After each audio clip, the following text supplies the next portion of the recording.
About that, everybody. I just tagged the incorrect game.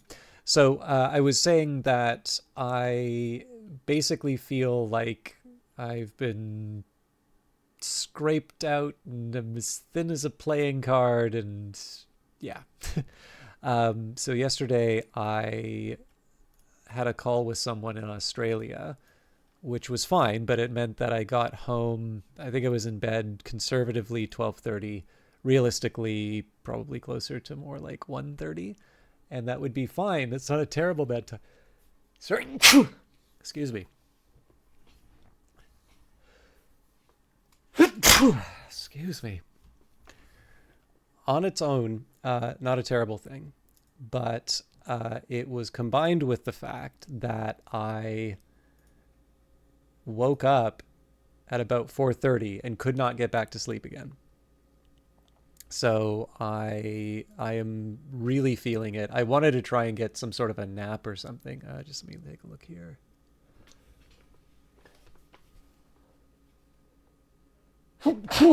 Sorry. I also noticed that I have some Tactical Breach Wizards content that needs needs to get uploaded. Anyways, all of that said, I am quite actually, you know what? I believe with the power of technology, we can quantify how little sleep I got. And hopefully I could stop sneezing.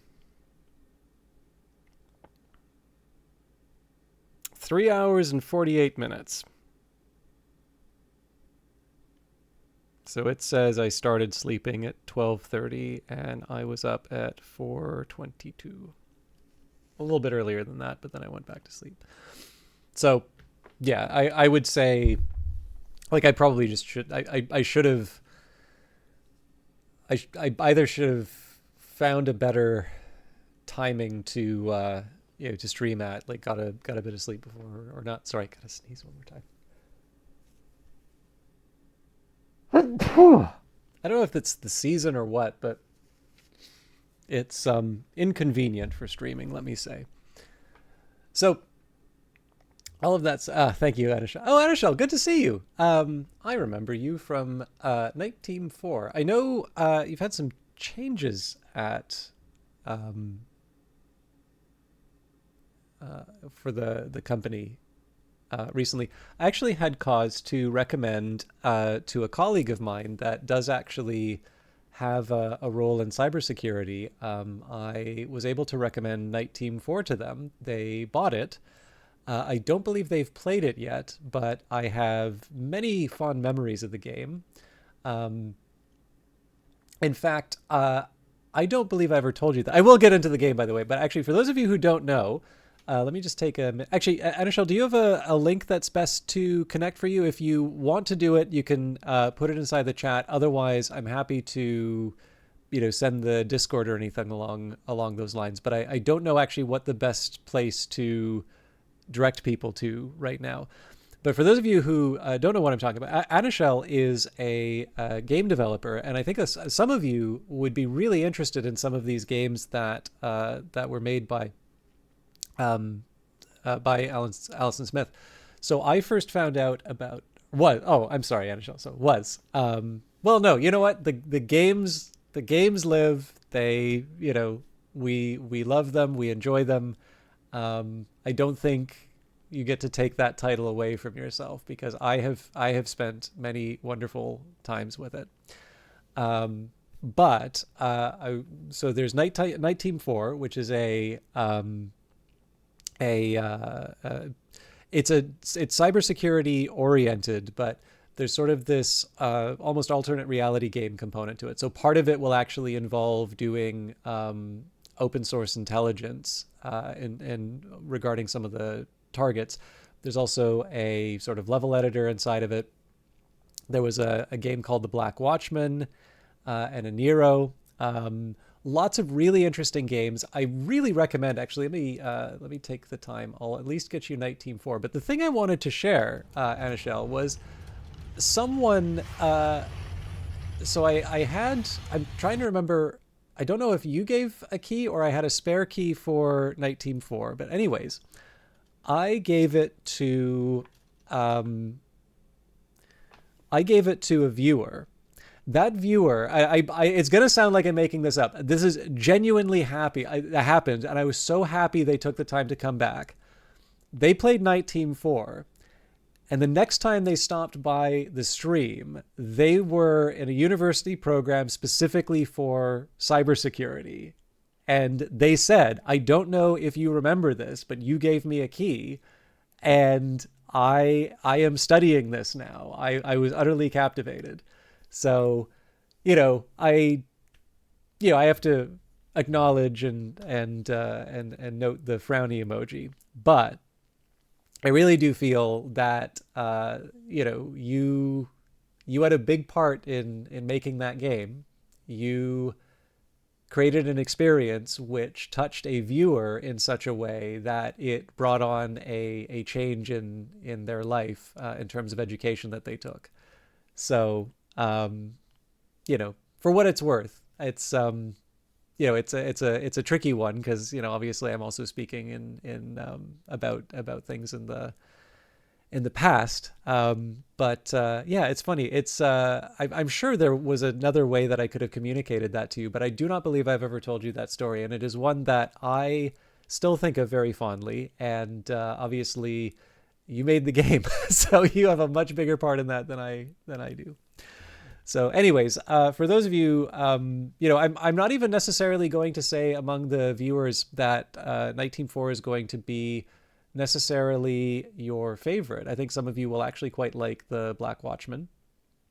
Some of you, I have a very strong suspicion a number of you will really like Aniro, the Dream World. But I'm going to recommend that you click on that link. I'm going to recommend that you click on the developer, and you can check them out. They are not very costly games. So Night Team 4 is $25.99 Canadian. The lowest would be Aniro, $6.49. And if you have not been compelled by these wonderful stories, I will at least encourage you to put them on your wish list. So, anyways, I hope you are either doing well or that things get better for you soon. I am very, very tired today, and I've actually been having a bit of a hard time work-wise, working towards improving it. But I'm in sort of the gloom right now, so I am going to play some violent video games. I don't know if you're still based in Quebec, but I'm sure it is no surprise to anyone that Red Barrels is a Quebec, a Montreal-based company. In fact, inspired by another location in Montreal. But yeah, I have not actually gotten to run through a whole lot of the new season, so I'm sort of looking forward to this, although I don't know how coherent I will be.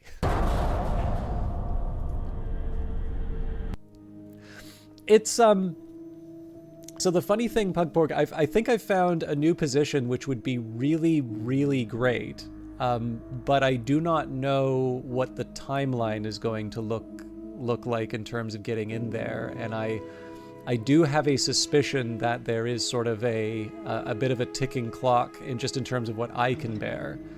But the very good bit of news out of this is that there are multiple groups that there are people internal to where I am that are genuinely shocked that I want to go. And then I sort of explain some of the situation. They're like, okay, I totally get it now.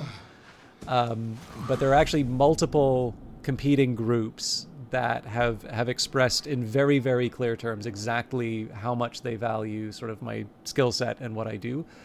And honestly, part of that is just, it's the reason I shared the story with Anishel. Like, sometimes it's nice to hear, that your stuff is appreciated, that you may be in a tough spot, but like I'm speaking to myself here of myself here, but like, you might be in a tough spot. It might suck, but having that external validation of like, no, like we need this, like your reputation precedes you, is good. And again, I don't want to sound full of myself, right? Like, obviously I need to earn my place. Nobody owes me a job. Nobody Um, nobody needs to, I need to make sure that I'm going about it the right way. But it is a little bit of a boost to just hear people who are really interested. So anyway, for those of you not familiar with the Outlast Trials, so this is actually, I think we're at the 15th anniversary of the first Outlast game, if I'm not mistaken.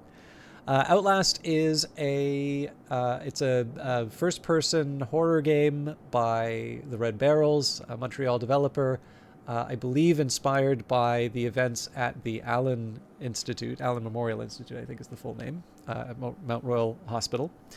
And essentially you play a journalist that is looking into sort of human experiments that are being run by this corporation, Murkoff. And it was quite a successful game. It was part of that sort of trend where you would have these first-person horror games where you didn't have any means of defending yourself. You could run, you could hide. And one of its sort of hooks was that because you're a journalist, you're going to look through your video camera and have night vision, which of course just created this impression. Oh, interesting. Have you played the Outlast Trials? So the sequel, again, it was a successful game. Actually, the original was made with support from the Canadian Media Fund. So our tax dollars went towards creating the gross horror game that took the world by storm. Then they made a sequel, Outlast 2. And so they've kind of created this sort of world surrounding these games and its lore. But what really surprised me was the Outlast Trials, which is a co-op horror game. And what also surprised me is I'm not really someone who does a lot of co-op games. And so I was sort of under the impression that this may not be for me. Like, it may not be the sort of thing that I would get a lot out of, or that I would feel compelled to, do a run with random people, and those don't always work out so well. So, but there are two things that surprised me about this, is that even though it is a live service multiplayer game, it does an incredibly good job of capturing the feeling of the Outlast games in this multiplayer context. And then second of all, the game, for the most part, works very well as a single-player game. I will note that I get through the runs a lot faster when I'm with a group of people. I feel like the matchmaking has improved a little bit. I've generally been finding... Now, I don't do psychosurgery as much on multiplayer, but generally when I've been at the intensive level, it feels like the people are sort of matched to the task, and that wasn't always true. But tonight, because there's a new event going on, I'm going to do we've got the jammer rig, so I'm going to put that in the loadout. And that's going to tie into one of my weekly tasks as well. So I need to use it 3 times, I need to use 5 batteries, and find 3 evidence documents. Now I'm just going to get the tasks out of the way, right? These are my dailies, they're just a simple way for me to get some experience and some tickets for new hats. But on top of that, and I really don't like it when they give me this mission, just because it does count towards your death count.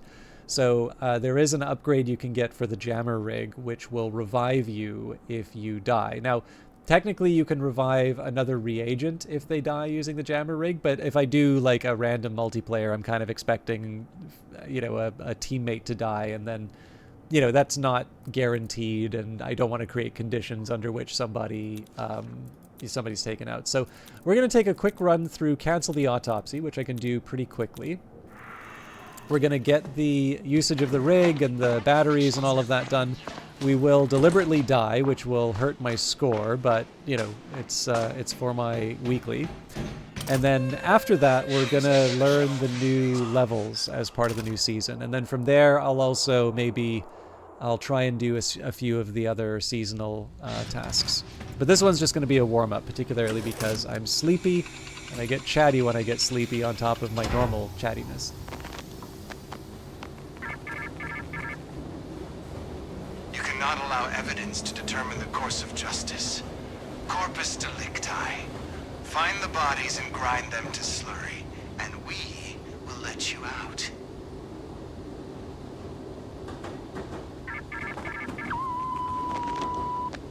And yeah, Pug, one of the things I'll say that I like about the Canadian Media Fund, there are some game developers in Ottawa that I talk to, and some of them have sort of negative feelings about how the funding is allocated and such. But I think one of the things that I'm really happy about in terms of the Canadian games industry is that it feels like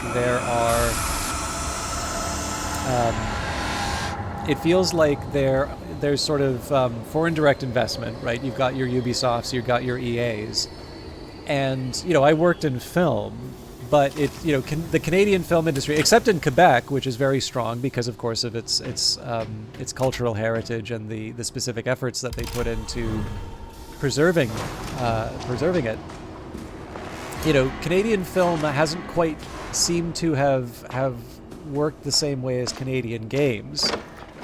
But what I really like is that, it's not just been, Canada being a source of, cheaper labor or something like that, but it's, we've got franchises that are being born in Canada, something like, an Assassin's Creed. And more importantly, like, this game is made by Ubisoft and EA alumni. And so something like the Canadian Media Fund, you can argue, and this is actually something that I wanted to try and put some hard numbers to at StatCan, was to say that programs like the Canadian Media Fund potentially allowed that talent through... you know what? I should have used the jammer for this. But basically it allows that talent to... how do I put this? Like... I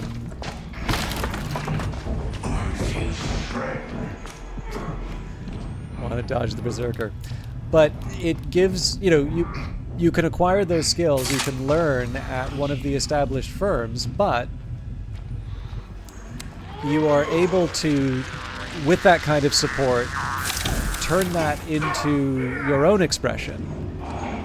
And from there, right, the hope is that you're not teaching people to rely on government funding, but rather you're getting them...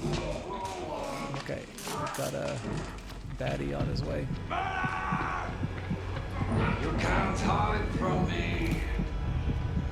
Yeah, the hope is that you are you're not training people to rely on the funding, but rather you're getting them started, getting them in a position to...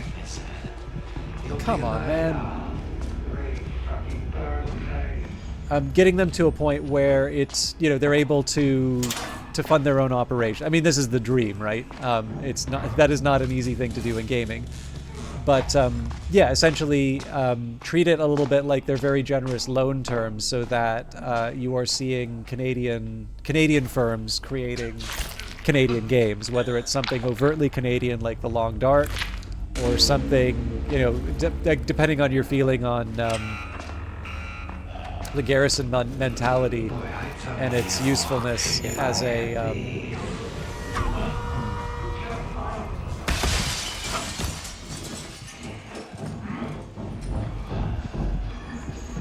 its usefulness as a framing for Canadian cultural content.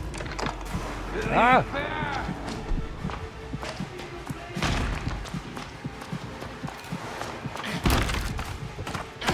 I really just want to try and get...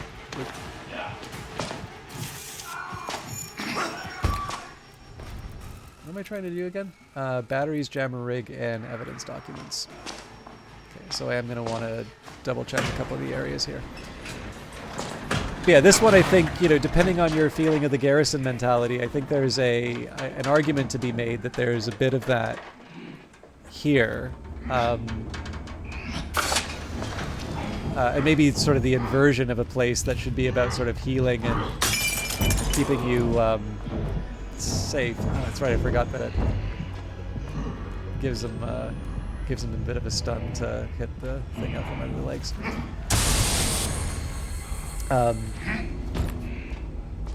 But yeah, I don't know. Like I feel that there is a distinct feature to Canadian games. It doesn't always have to be, you know, somebody's, you know, dressed as a Mountie or doing the log driver's waltz or, you know, eating pea soup or something.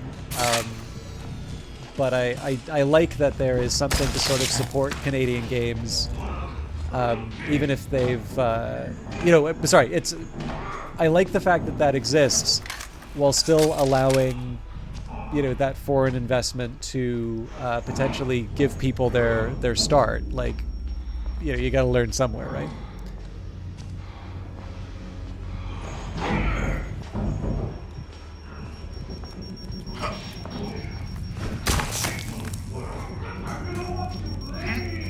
So he's gonna come charging when I knock this thing down.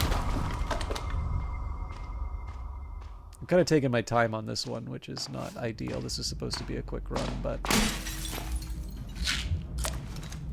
I also want to find the... Ooh.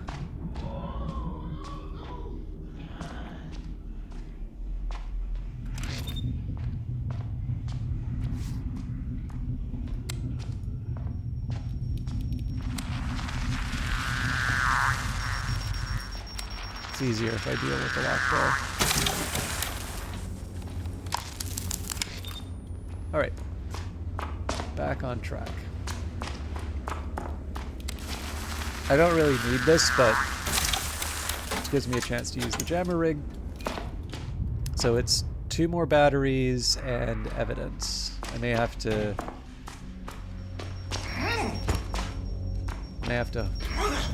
get the evidence in a future run. Oh, Anishel? Yeah.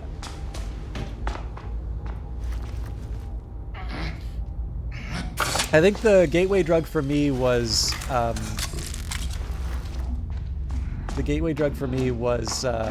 Team 4, but it really depends on what your mood is. I really like to feature this. This was not mandatory after when I was playing it, but Aniro, I believe, was originally set so that you could not play it until the evening.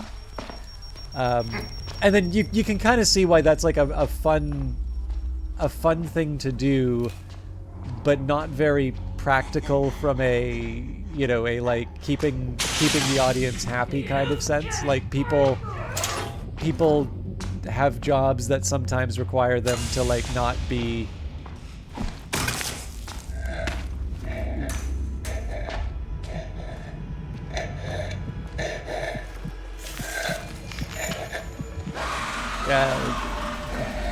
that was pretty much inevitable.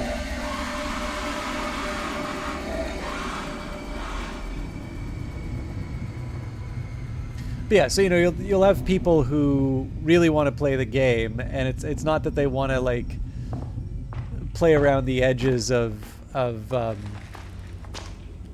what the game permits, but like, you know, you have a life, you have a job, you've got to work with what you got. I'm probably gonna get. Oop, yeah, there we go. So I believe the game as you can currently get it is you can play at any time, and then I think the play at night option is an option.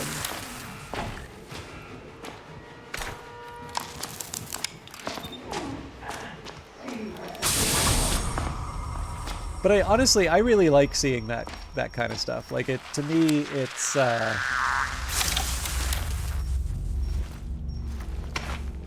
don't think I need the health.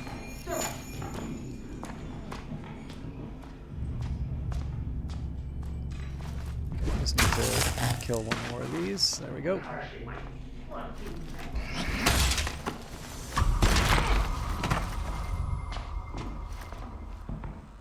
They're gonna bang open the door on me.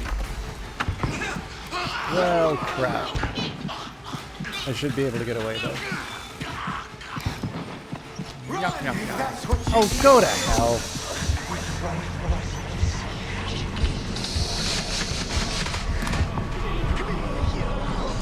Probably going to be dying a little earlier than I thought.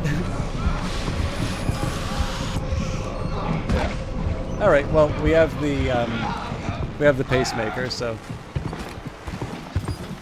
So what happened here? The normally the door will kick you back if an enemy opens it.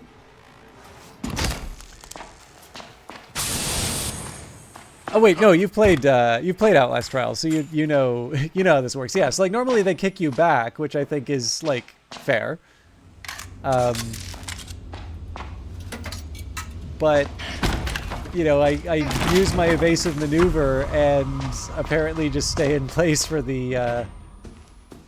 Wait, I don't think I actually got the club. Okay, well I'll.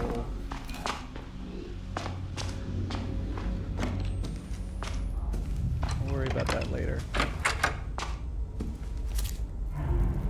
Okay, still need to find one more evidence.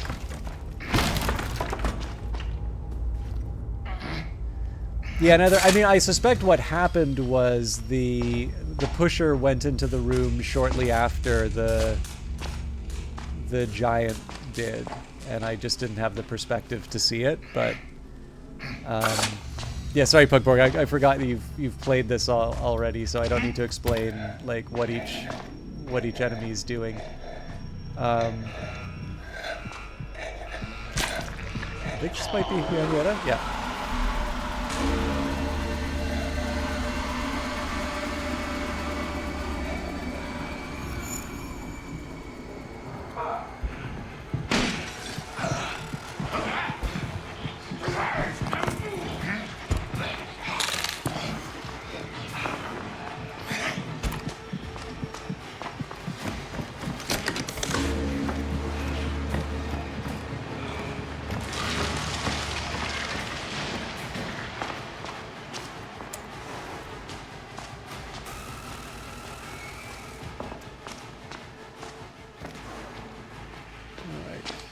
The Jaeger's gonna make this a little complicated, but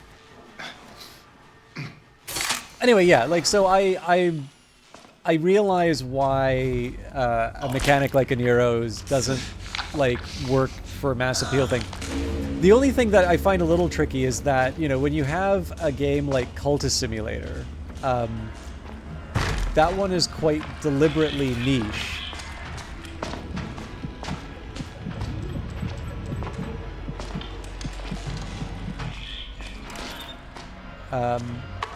Oops.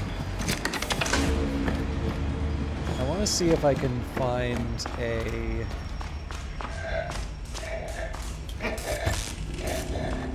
evidence folder. So, like, you know, Cultist Simulator is a Marmite game.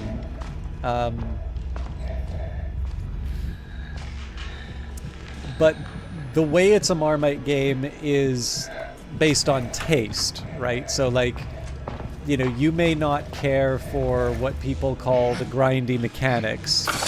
You may not have a lot of patience for the, you know, the puzzles.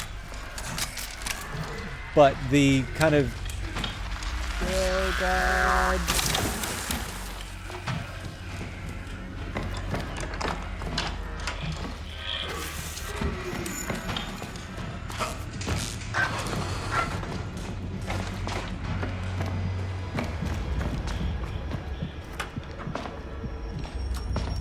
This will trap me, so I need to make this quick.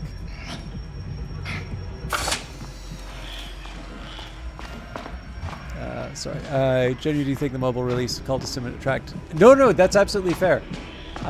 They also, you'll notice that is actually also one where they went away from the idea of no tutorial, and on the App Store page,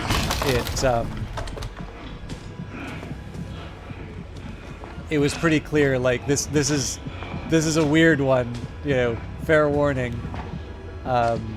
Which I kind of think you need to do. If you don't do that, then you're gonna see so many negative reviews that it doesn't, you don't recover from it. But yeah, so the thing about Cultist Simulator is that the strangeness, in my opinion, is tied to taste.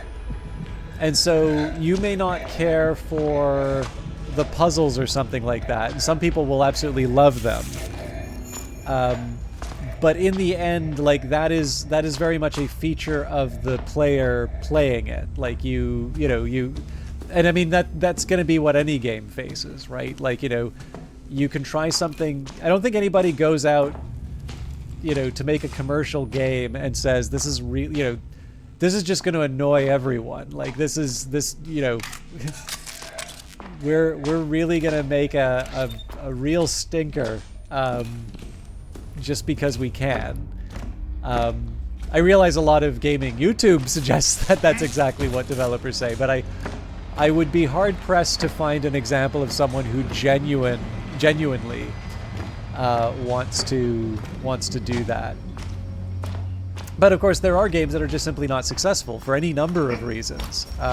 You can have, I mean, maybe not related to game development. I haven't really meaningfully done that, but like, there's plenty of instances of cases where I know I have a lot of ambition and no talent. But the thing that I think is a bit different when it comes to something like a Nero, and I really love that it did what it did, but I think in that case that's a niche that's not as directly tied to the tastes of the audience.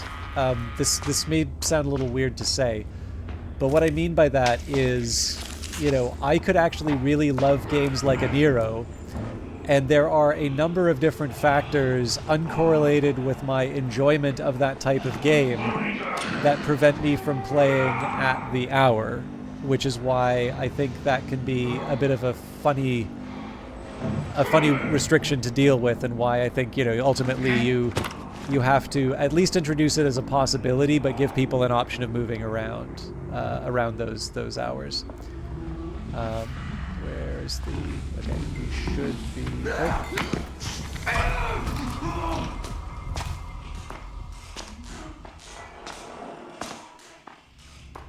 I should probably just call it and get evidence in another level.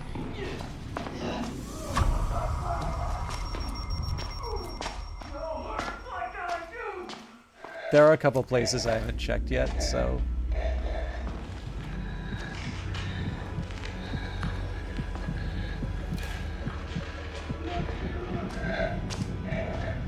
Yeah, so I wasn't very articulate in how I said it, but essentially the distinction I'm trying to draw would be between, a cultist simulator which says, this is weird, you may not like it, but the parts that aren't going to work are the result of conscious decisions related to a certain type of person who I want to experience this, right? So it's like, if you need everything explained to you, probably don't play Cultist Simulator.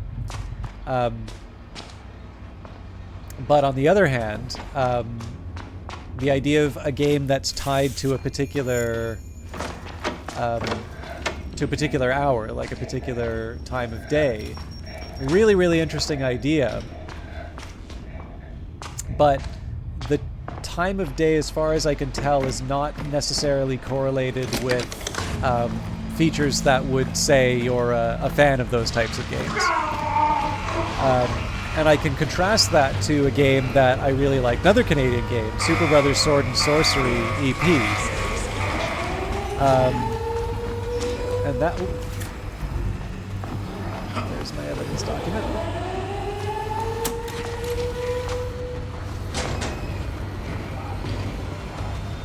That one also had a mechanic based on phases of the moon. So that's actually going to be not just the time of day that you play,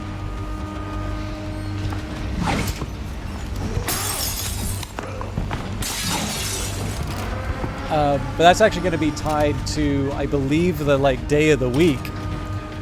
And I actually genuinely don't know if the intention was that you play the game at different, if you're supposed to wait for the certain phase, or if you just change your settings, right? So Doki Doki Literature Club, I think, plays around with this, where you're supposed to edit your save file.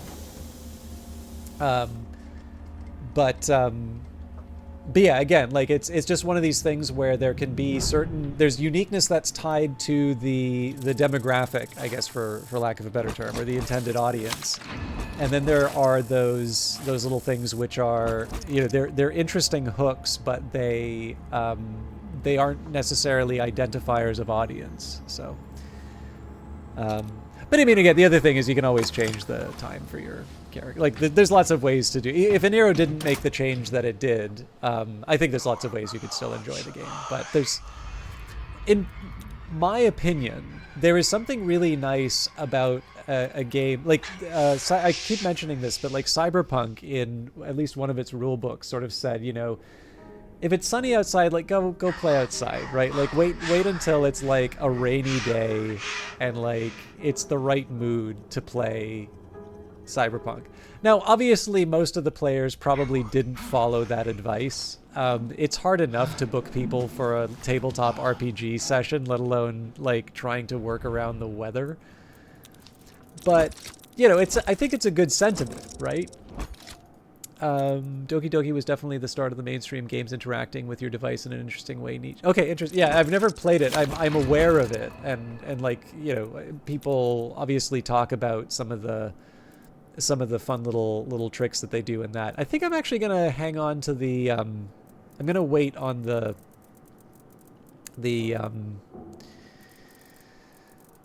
on turning in these quests. I don't have like that long. I mean, I'm not that close to leveling or to a relapse, but I also think it's like 24 days. So yeah, I was interested in terms of what I heard. Like, it's not necessarily personally, it's not my cup of tea necessarily. Like, I think there needs to be more than just the gimmick, but from what I've for the most part heard very good things about Doki Doki Literature Club. It's a hard one just because I don't play a lot of visual novels. So going for a weird and wonderful one, I don't know if that's a better or worse way of doing it. But yeah, it's just, again, I mean, the other thing too is that there's like the old William Goldman saying, nobody knows anything in Hollywood. I think that applies to gaming as well, right? Like I have some thoughts about like why roguelikes work for independent games. Like it's basically a productivity story. Like it's a way that you can expend resources, usually programming, not exclusively, but something like that, to generate lots and lots of gameplay, right? Like lots of different experiences for a relatively small cost compared to like a completely customized experience each time. It's a similar dynamic that drives this game, right? Like, not every level's the same. Obviously, there's a much larger staff working on this that does generate a lot of content, whether it's outfits or models, levels, things like that. And of course, there's the commensurate higher price and the actual live service bit. Sorry, I'm babbling. There was a reason why I was bringing this up in relation to. God damn it! Sorry, I need to unpack a few. I need to unpack a few layers of this. Okay. I'll let me just knock these down one by one and see if I can get back on the train of. Oh yeah, so no, or was it nobody noticed anything? Okay. Time of day stuff. I actually really like that exists, right? I also like the fact that like originally Book of Hours deleted the save when you submitted a history. And the intention seemed to be that you would have your unique journey through Hush House and that everybody else would be talking about their unique journeys. And that would be how you'd find out more and more of the setting. And then, of course, when you see how people react, like, of course they're going to want to see more of the stuff. And like, they didn't really have enough information to sort of make it feel intentional. Like they sort of felt that maybe they got a random ending rather than a specific, something they were specifically moving towards. So, it's to me personally, it's a bit of a shame, right? This the same way that it's a bit of a shame that Aniro doesn't stick to its guns and force me to play it in the evening. Although of course I have the option available to me. I think in the end, right, I prefer the option that allows more people to experience something wonderful. But there is just something sort of nice saying that, what, your whole life doesn't have to be games. There's going to be a certain a little space, and it's going to be here for you when you're ready, and it'll close down, but don't worry, it'll be back next day. But again, there's a completely rational response on the part of a player which says, no, this is my leisure time. I decide how I spend my time. I don't need a lecture from you on the correct use of my time. And the thing that is such a shame here, right? It's kind of like having two friends that you like fight. They are probably both right in their own way, and it's just a shame that they are on this like path where you cannot seem to make these things work. So Pugborg, holy crap, I'm not reading all that. I'm kidding. Doki Doki Literature Club is mainly interesting to you as a really shocking game for when you played it because you had no experience with the games that read your save file, and it's genuinely a one-of-kind of experience to have a game that hasn't been spoiled for you and have it completely invert your perspective of what can be done with medium. It's a gimmick game inherently, but it's the first time I ever experienced that, and it's an extraordinarily cool way to make a horror game scary. If you play it knowing what you're going into, it's probably less impactful. Yeah, I mean, at some point I'll give it a try, but it's the thing is, there's already so many interesting things that I'd like to try that don't necessarily have the reputation. And I don't necessarily want to play the hipster card, but on the other hand, I'm gonna have to choose one. And no, I please do not take that serious. I only said that because I was going to read it out loud. If I skipped over even a word of that, I wouldn't have said, "Holy crap, I'm not reading all that." I'm sorry if that landed as disrespectful. I mean, it's on the surface it's disrespectful. I'm hoping the action, after. Indicated that I was in fact going to put the time into the perspective, because it's one that I find interesting. Like I said, I've only heard of the game. I'm really mad though. I was going to say something about procedural generation, and I got off track. I'm sorry. Again, this is the consequence of much less sleep than I need. Okay. Tell you what, I want to. I need to get 7. So we've got 1, 2, 3, 4, 5, 6. So probably secondary objective is the one that I want to work on. No. It's entirely my fault for the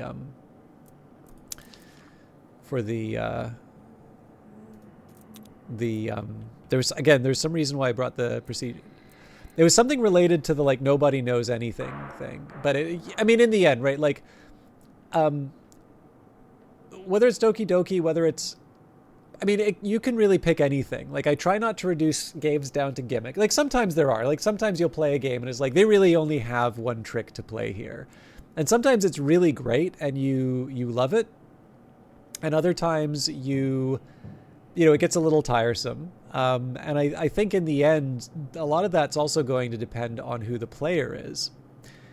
And again, that's one of the things that's nice about there being a much larger audience for this stuff than there might have been in the past. But yeah, I don't know. It's fun to see. It's fun to see the experimentation. I want to give the recognition for people taking taking the time and the effort to taking the risk to do a move like that. and not all of them are going to work, but like I do like that we're at a point where people still feel like they can take those risks, particularly in the indie space, right? Because when you are making a Assassin's Creed or a Fortnite, they're not bad games. They're very high quality, but there is a limit to the weird, right? Like Christopher Nolan is a very good filmmaker. He is probably not going to do the kinds of things that David Lynch does. Because David Lynch movies do not have, $100 million or greater budgets. Oh, wow. Game completely crashed on me. Um, and, both of them are very enjoyable, right? It's, like I really like The Elephant Man. I really like Mulholland Drive. I think I was talking about Blue Velvet recently. I like all of those. And I liked Oppenheimer. I liked Tenet. I saw Tenet in theaters. I don't quite know what people didn't get or what they didn't like about it. I actually rather enjoyed it personally. So, but it all works, but it's, there's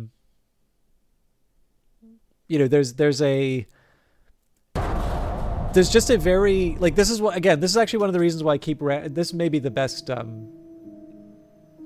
this is maybe the best way that I can put this. When I was talking about productivity, right? Like in the end, there's going to be implicitly or explicitly this number that you need to hit of people who are interested in the thing, right? So on paper, right, if you just sit down and reason from first principles, I want a game where incestuous conjoined twins throw mysterious chemicals at you and like cut you in half with a concrete saw, and it leaves absolutely nothing to the imagination. You get to see all the gory detail, and you largely can't defend yourself. You can stun them for a little while before they come right back after you. It would be very hard for you to say, this is something I want to voluntarily sign up for. But this actually seems to be quite a successful game.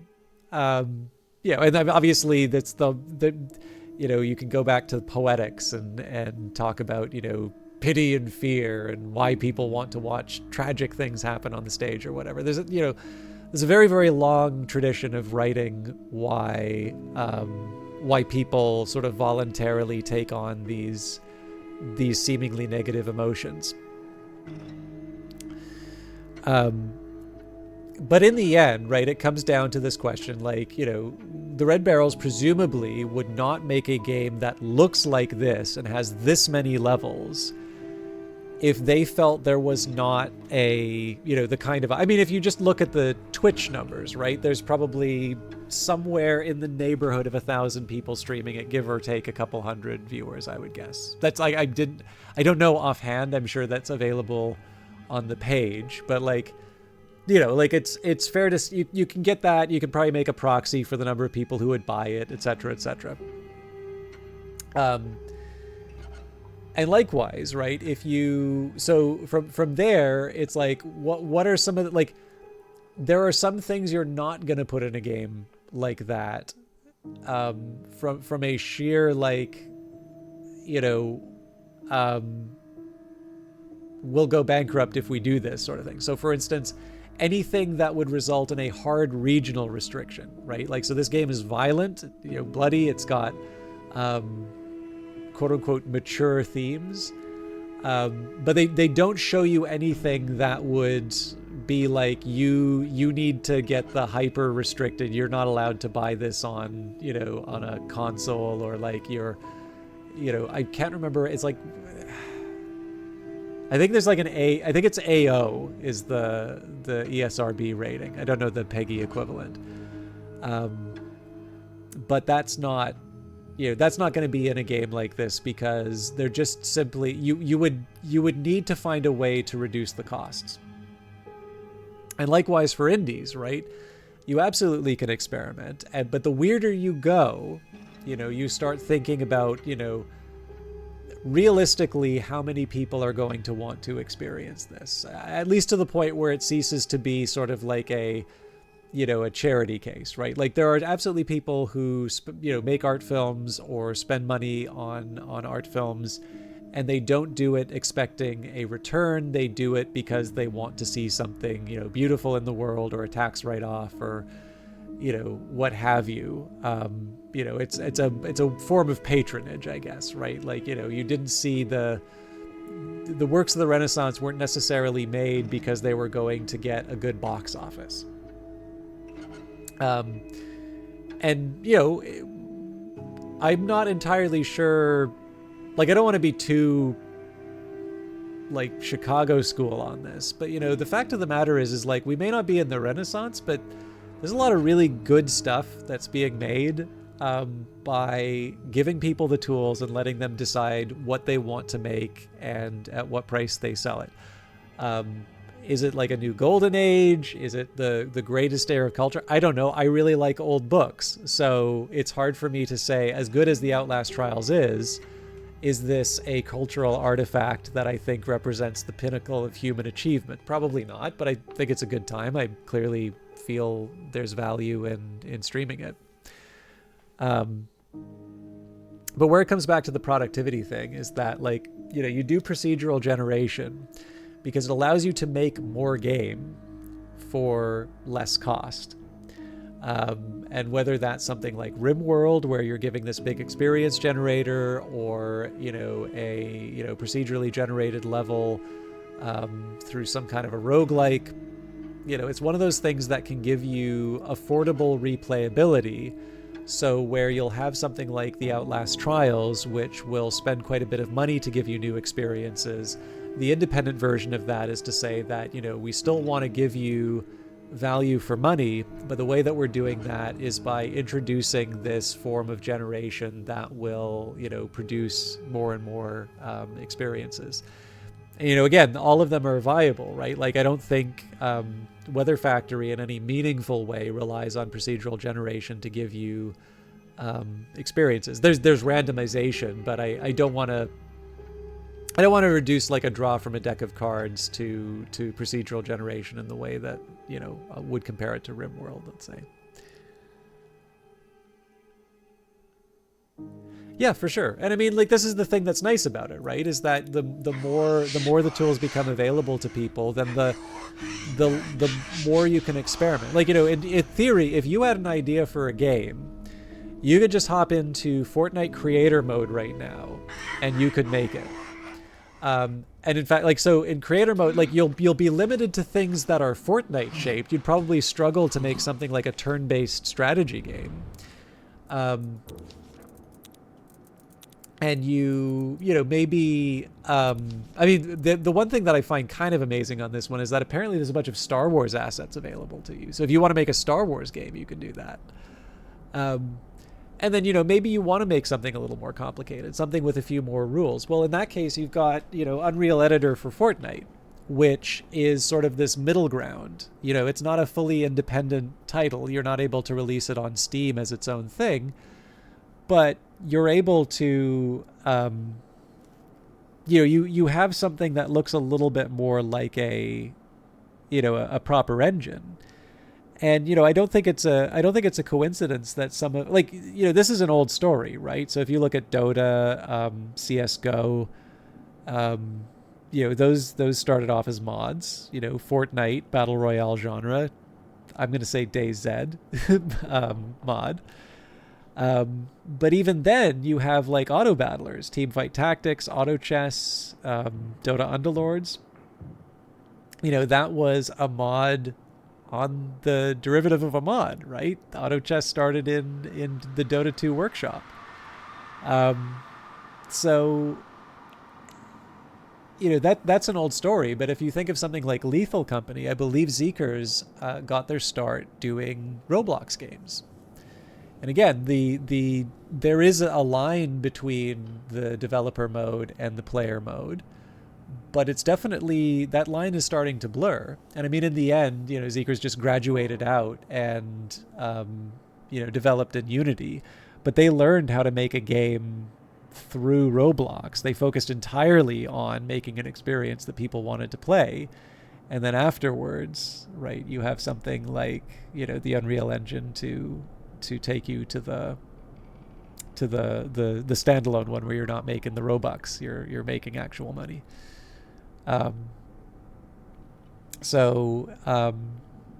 It's, in one sense, I like the accessibility, and even then, like, programming languages are just easier now, right? Like, you don't need to. It's not just that you don't need to make the tools, but even if you did want to, like, work in Python, Python is human readable. It is relatively straightforward to learn, and I like the Carnahan and Ritchie book. I don't think C is like insurmountable, but I would argue that there's more ways to go wrong in C and run into difficulty, and like the Python standard library has a lot of things that you can kind of just rely on that. I don't think it's unfair to say that, all things being equal, you have an easier time programming in Python. Now, you're not going to make a game engine in it, but I mean, there's Pygame. Like, you can make games inside Python as long as you're not trying to do something like Outlast. But even if you didn't take the fact that there's multiple competing tools that are effectively giving away their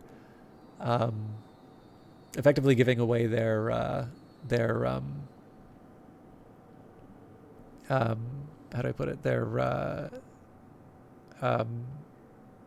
The tools to use, right? You need to make a certain amount of money before they start charging you. Just the progress in terms of what we can do with computers has lowered the barriers to entry. But by far, the most interesting thing to me is just that gamers are more literate. They know more about what a good game is, and they the line between the player and the developer is starting to blur, because even then you've got competing platforms for that, right? You've got Roblox, you've got Fortnite Creative Mode. I don't think Everywhere has launched yet. I know Mind's Eye wasn't that widely accepted. Sandbox now, the Valve one. Well, it's Facepunch Studios, but they use Steam too. So Twine and Godot, or I've actually used Godot.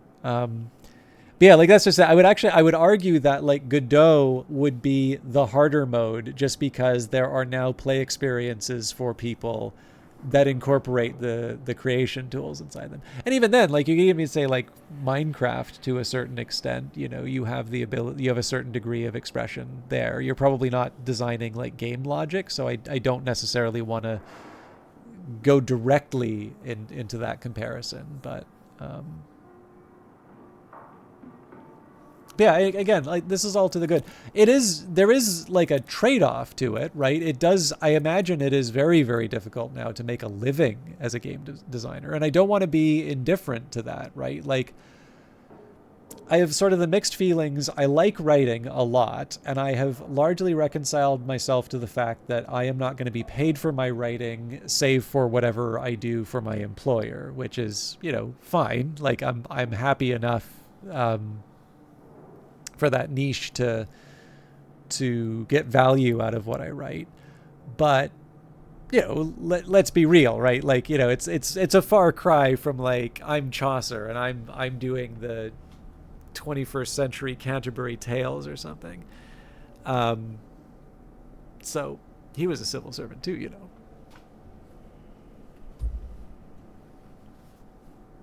But the thing for me is that, like, I personally don't feel that bad about the, like the AI writing, for instance, because I don't feel that the existence of Copilot or ChatGPT has taken away my ability to make a living as a writer, right? Like, like BuzzFeed already kind of killed that aspiration, let's say. So, like, to me, there is a satisfaction in the craft, and that's one of the reasons why I do it. But, so, in the sense of games, I do think there's a point where it's sort of becoming comparable to writing, in the sense that, more and more people can do it. There's that gaming literacy, as well as the widespread ability to create something. And some people will be able to make a living doing it, the same way that there's people who can make a living doing writing. But I suspect the majority of people who make games, probably like the majority of people who write, aren't even necessarily doing so with the expectation that they will make a living doing it. And to me, that's actually quite difficult, particularly when you talk about people who maybe worked under the old regime where they could make a living doing it, but they're no longer in a point where they can sustain themselves doing it. I mean, that I really do feel is a shame, because it's hard to point to the bad guy in that case, but obviously there is something being lost. So, are you sure it's harder now? I think people are buying more indie games than ever, and there are. Yeah, I mean, but it's the distribution of the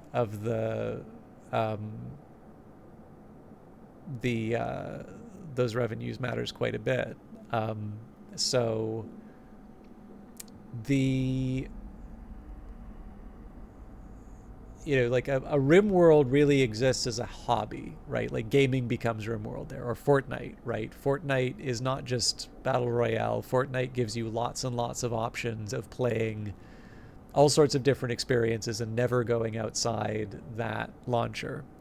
The Outlast Trials live service game, I should in theory be doing this over and over and over again. And we are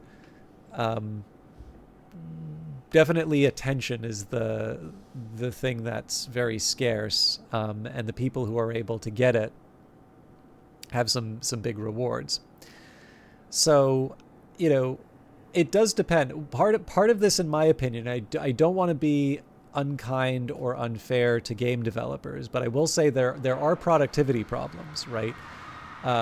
If you're like a solo dev and you're going to take 3 years to make a game, your expectation should be that the revenue for that game is going to be the time discounted value of 3 years salary at, if not a comparable job, at least a survivable job, right? Like not minimum wage, something that will provide you some standard of living.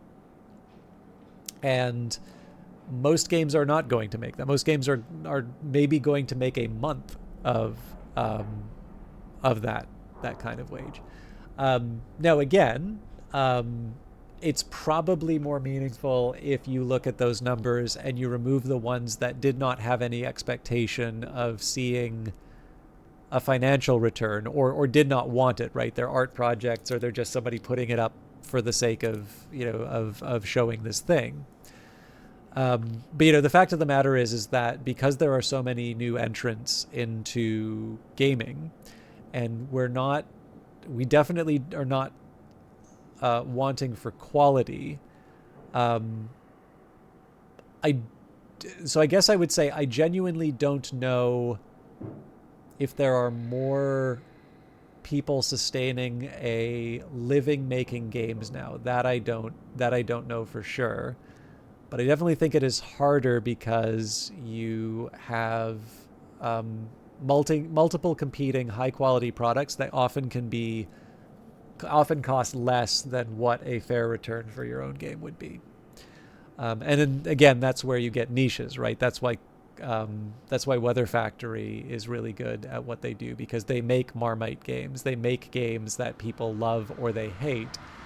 And something like Traveling at Night is actually something a little more mainstream, and it seems like that's an effort to try and maybe reach a broader audience. All right, I've been monologuing a lot, so let's do Incinerate the Relic. I haven't seen this yet, so I'm going to do this on introductory so I can get my A+. Incinerate the Relic. Oh yeah, actually, if I'm getting my A+, it doesn't matter if I have the jammer or not. I'm not going to die.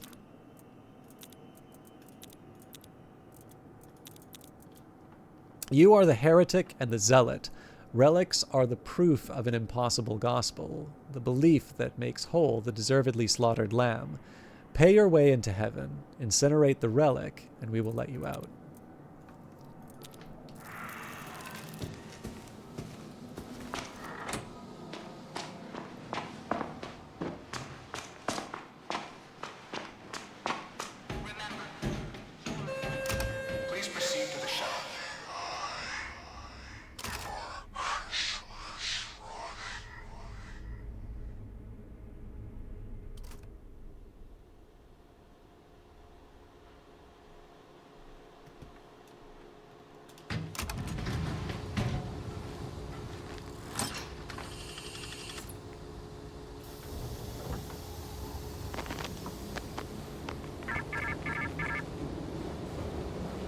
want to get better, you have to do the work. I can't just explain to you how to become a different person. You have to lean in. You have to let the trials inside you.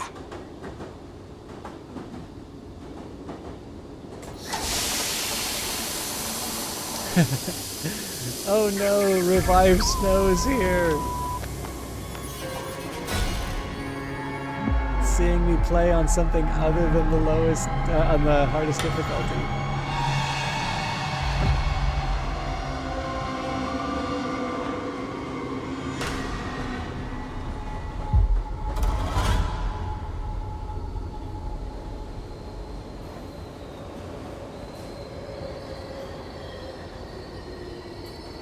I really like that frog emote, by the way, Revive Snow. How you doing? I'm in the game, but I will try and do the shout out after, but please do check out Revive Snow, who is a lovely camless, voiceless VTuber.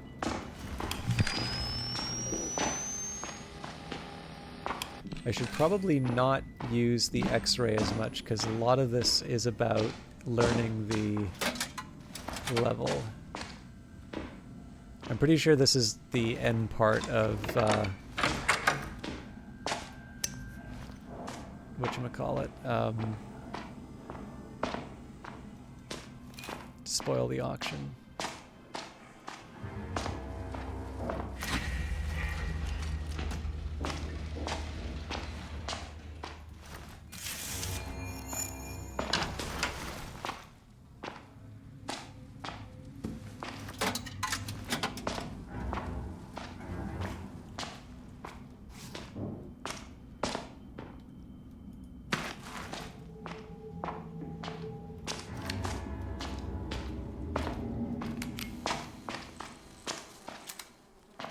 Well, crap.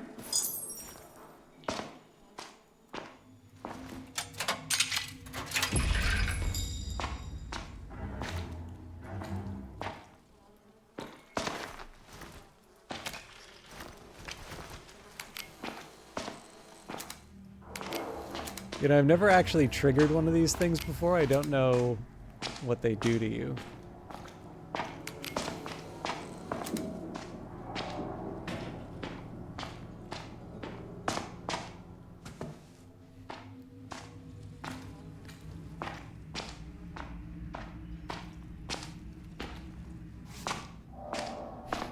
It's all a question of perspective.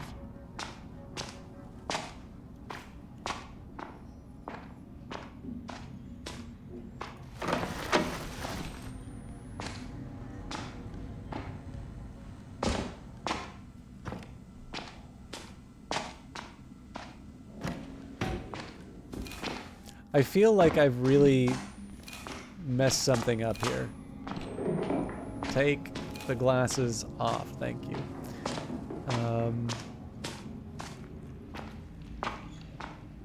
Like, this feels like this should be an easy tutorial one where I just find like 50 bucks without thinking.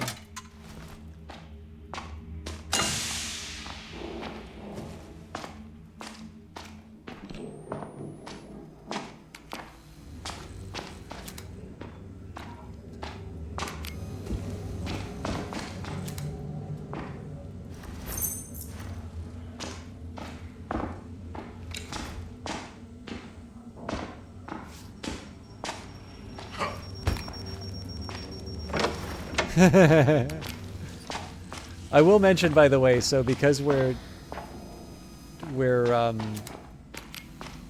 it's a new season for Outlast Trials, that's why I'm not doing Tactical Breach Wizards, but we will. I don't think this is the real Lilia.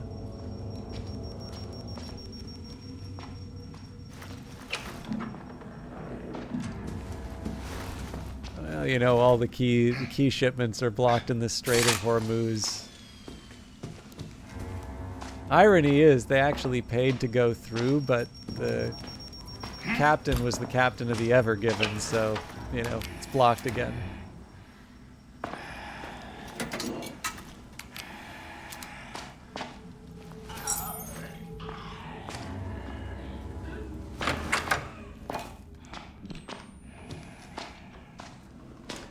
Anyway, I'm not gonna lie, that took a lot longer than that was supposed to.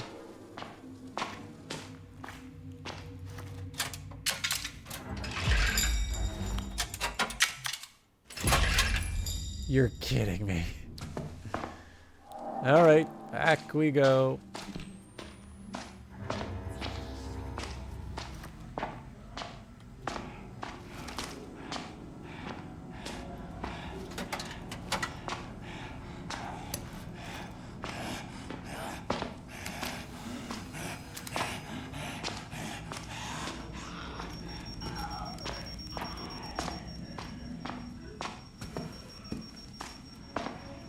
Pretty sure I've already done these, but I'm always in favor of looking respectfully.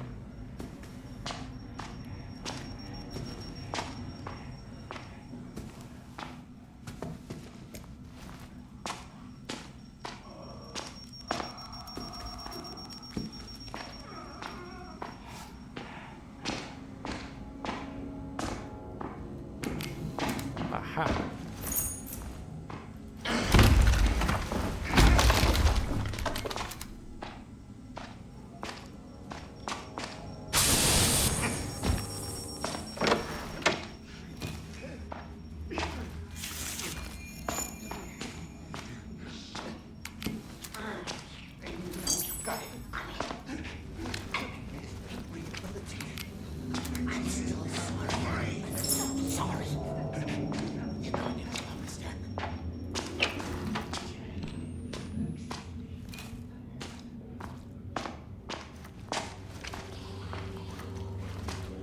By the way, can anybody tell me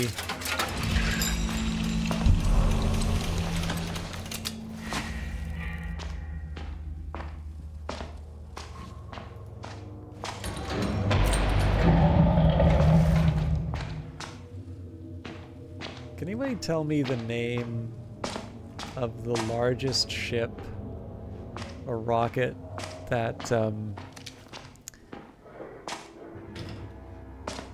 SpaceX is launching?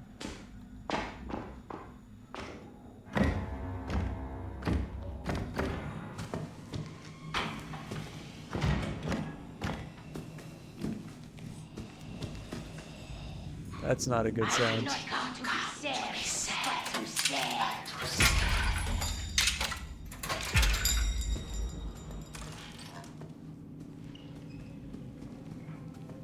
Oh, please tell me I didn't. I'm assuming that's a running tally. Starship, you say? Okay. So, if I get this straight, SpaceX is a business. So would it be fair to say that it's a Starship enterprise?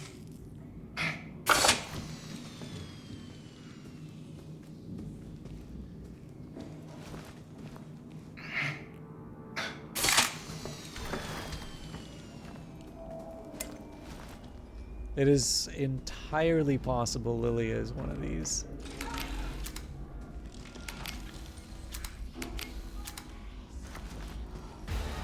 Run for your lives!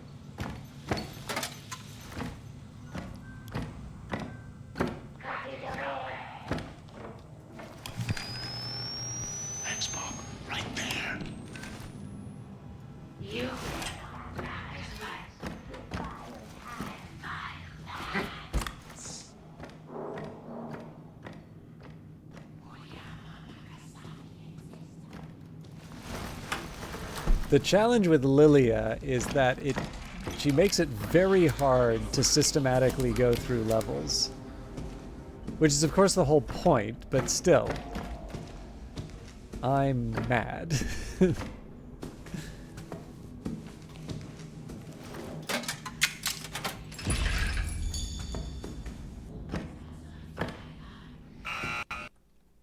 Oh, fuck off.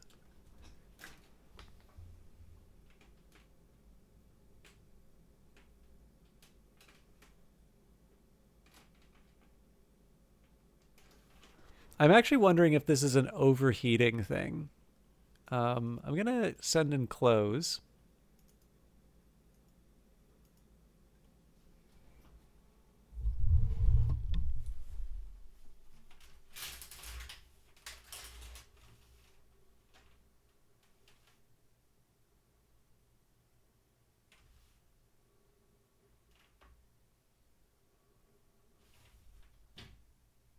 I mean, it's warm, but it's not like...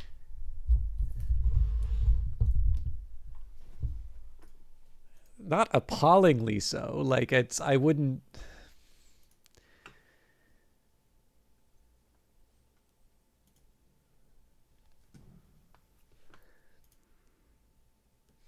Listen, that hacker put the cryptocurrency miner on my computer fair and square. I can't just turn it off. That would be unsporting.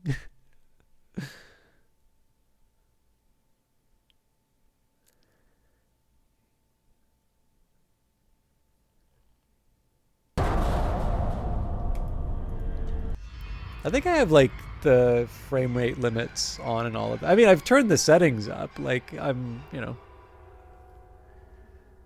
I need to see Lilia's curves, but anyways, I mean, it hasn't been, it's been a little crashy today. It hasn't been like appallingly so, so we'll do our best. I'm just going to take a quick look at the, yeah, I mean, we've got the frame limit on.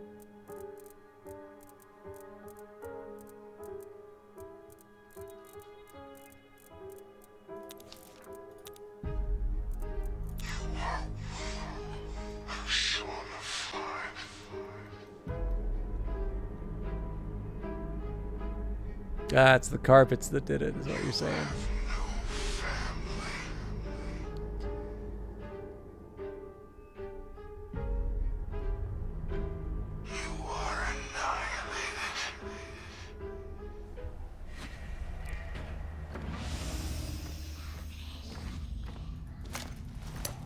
That better not count as a death.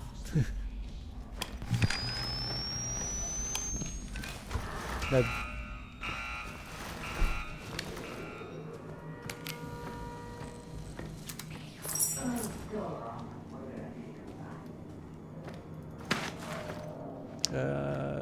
that's not good.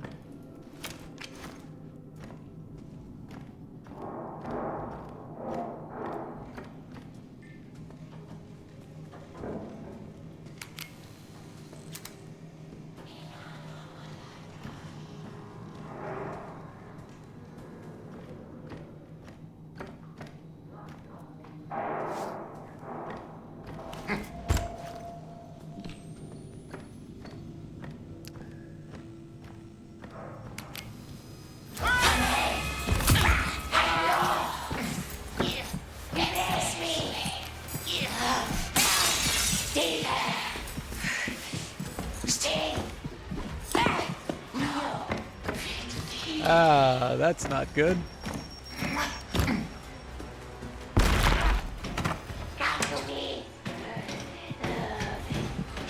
Oh no. Okay, I gotta find a place to hide. Basement! That's gotta be safe.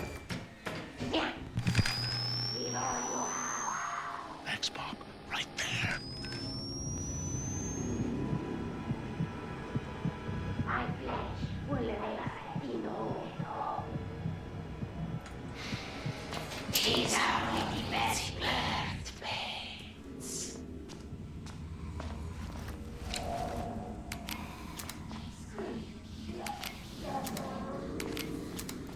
I'm not perfect at detecting Lilia, but I usually have a hunch.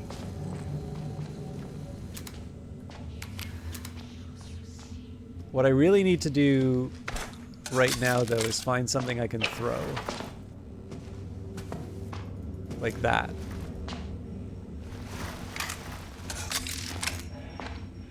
And honestly, we probably should get out of this part of the level.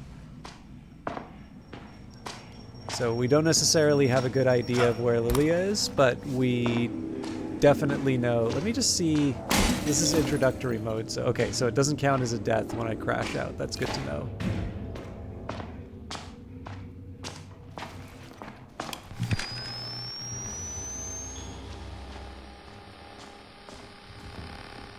This is probably slower than it should be, but...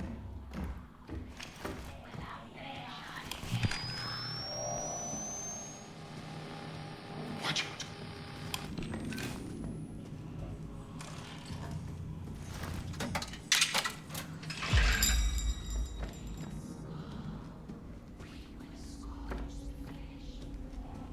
At some point I should probably go to the silent auction, but for now...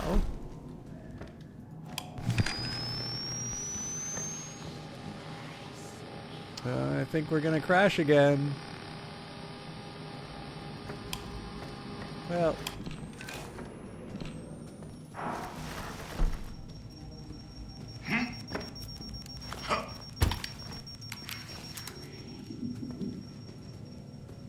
Let's,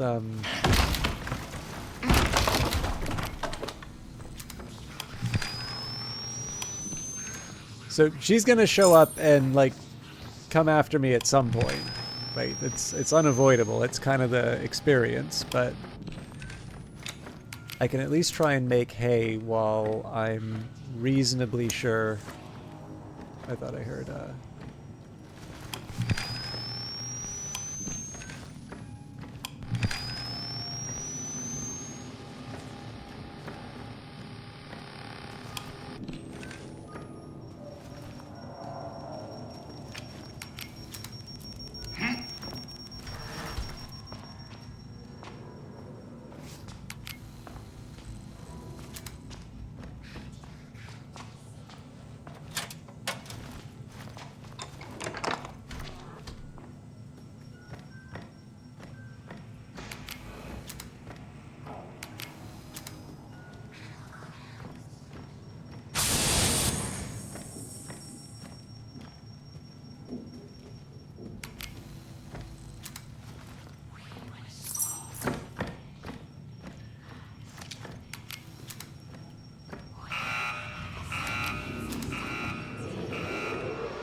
I think that's good for this room.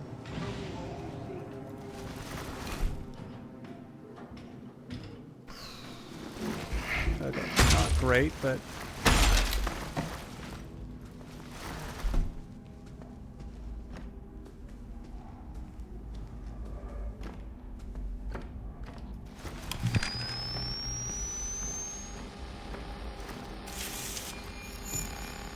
Ah, nuts.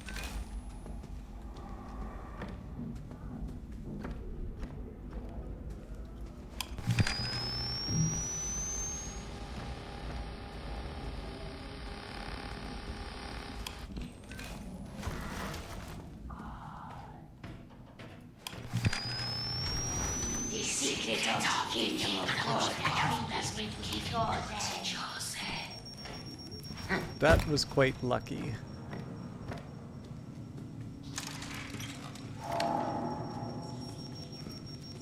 So this is one of the drawbacks of the more cautious approach here. So in this case, I can get two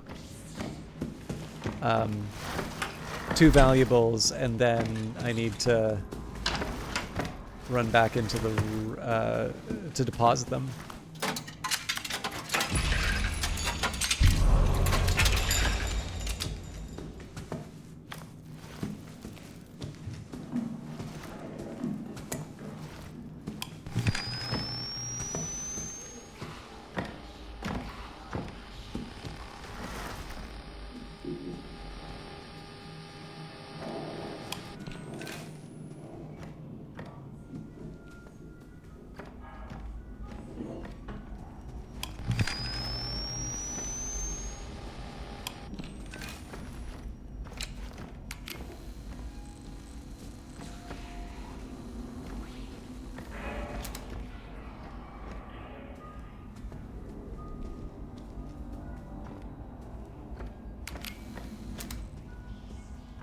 It is actually slightly helpful that there isn't much in here.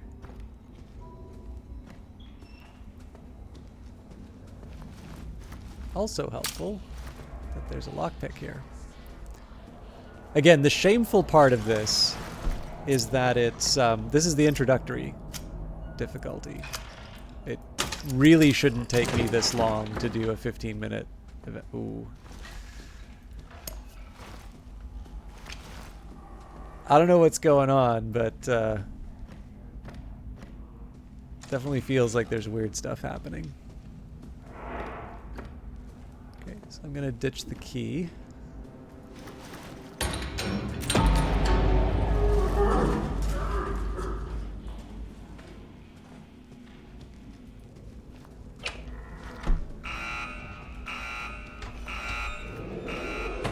It's my home now.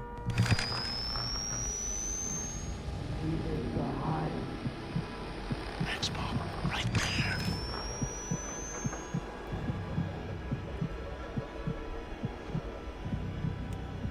I don't want to be too whiny about this one. Thank you, Pugboard.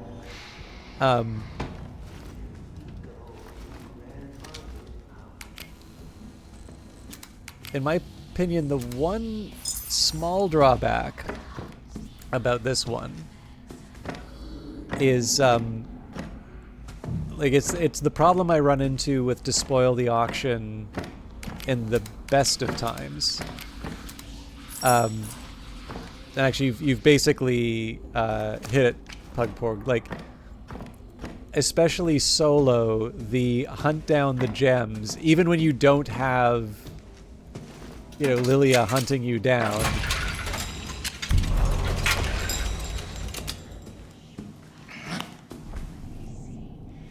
Interesting. Oh, this is a nice touch, by the way, the little mantis. That is such an interesting touch to add the ice block. I like it. I mean, I'm sure I'll hate it when the time comes for me to melt this thing, but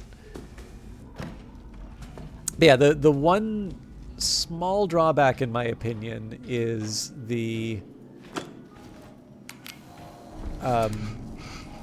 you know what, let's just run with this.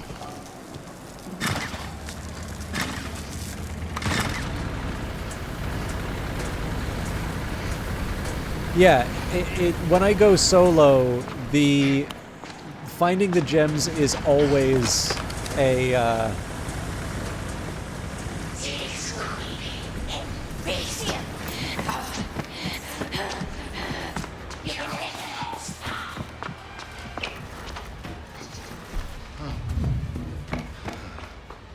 Oh, I don't want to go all the way back down here.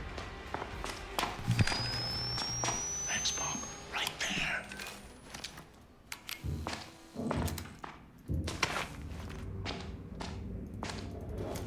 Well, I'll have to go back and get the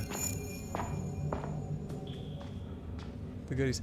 But yeah, no, it definitely is one of those ones. You see nothing, lady.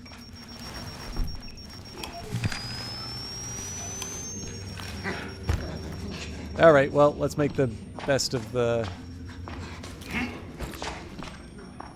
bad situation. Actually, what I should have done was just thrown a bunch of stuff at Lilia so I can get the let me I mean, this is the time to do it, right? Like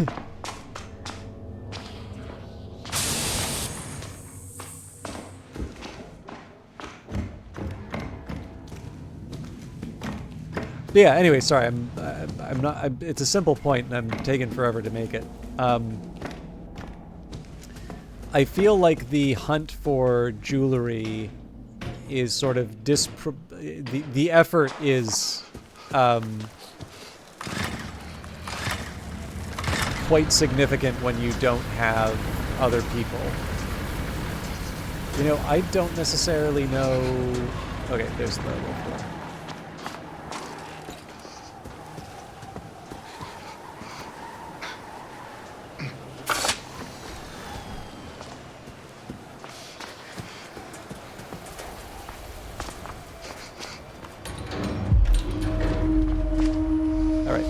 Before we do that,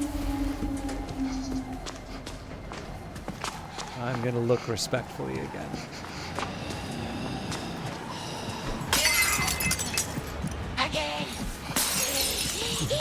I better hope I've got an exit plan. Oh boy.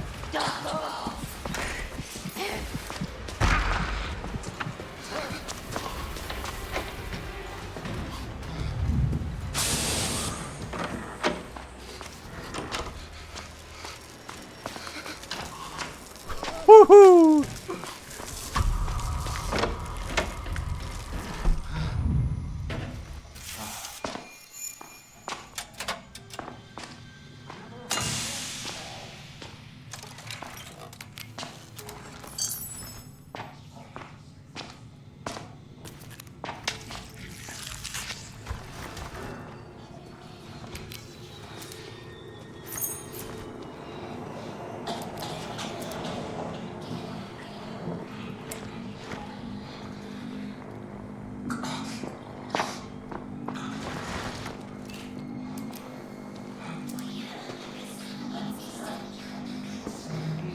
I really want to take this, but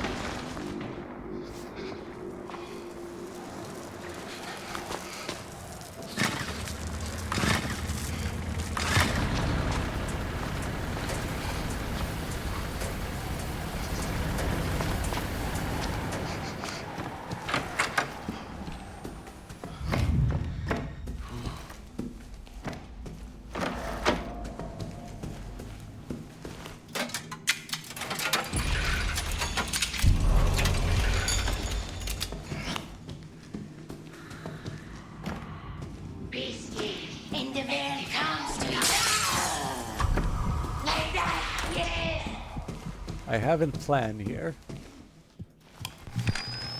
Watch it.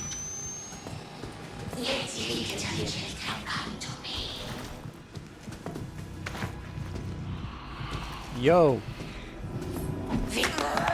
Yes, please.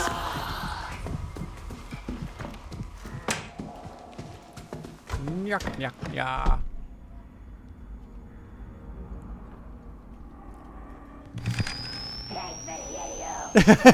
I actually kind of like the fact that she just got hit in the back of the head with like the brick twice. It's like, well, I guess that was nothing. They're close. Be careful. All right, you know what? That works for me, right? So I go do my funny business out here.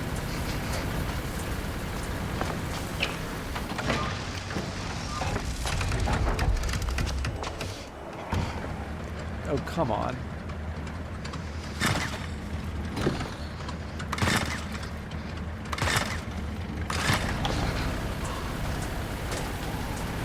Okay, so now I'm kind of exposed.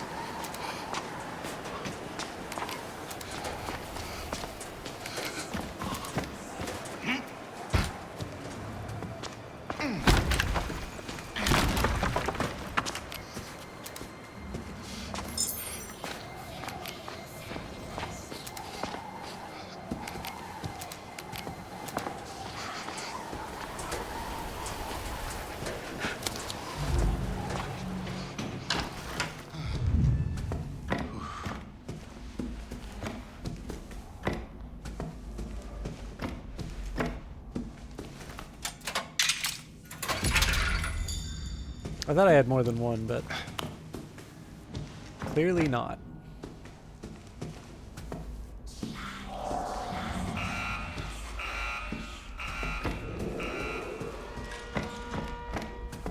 Well, at least it's not the Jaeger, right?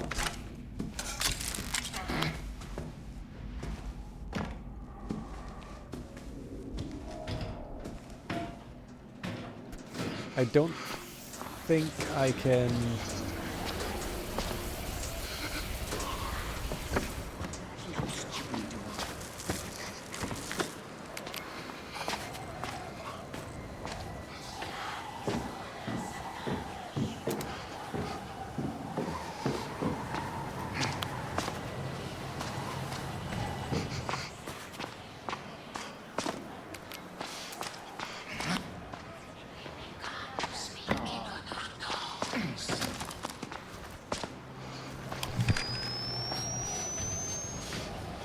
Okay, it's not obvious to me which one of these is Lilia, so I'm just gonna go for it.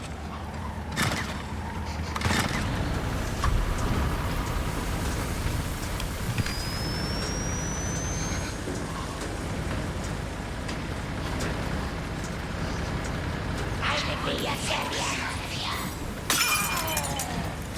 Again.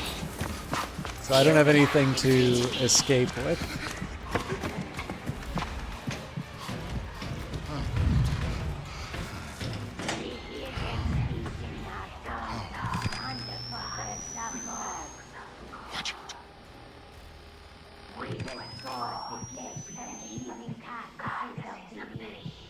And of course, the good news here is if I can throw 2 more projectiles, then I. They're close. Be careful. All right, this is an opportunity. So I want to find throwables.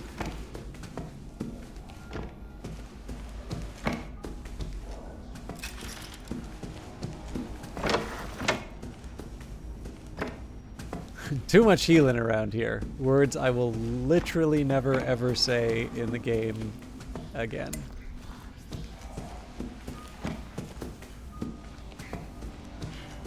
Okay, let's not waste my stamina.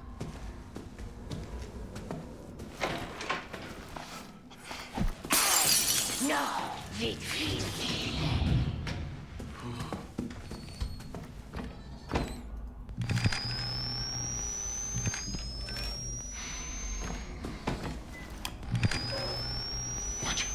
So of course the catch here is that she's camping the Eldor, so... Together we Egregor. Okay, I gotta get warmth, or I gotta get indoors.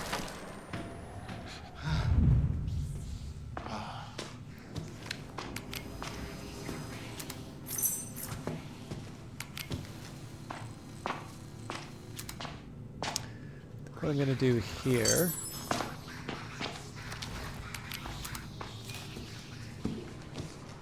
I actually genuinely don't remember which one is the... You know, I'm gonna guess here. This'll probably be enough.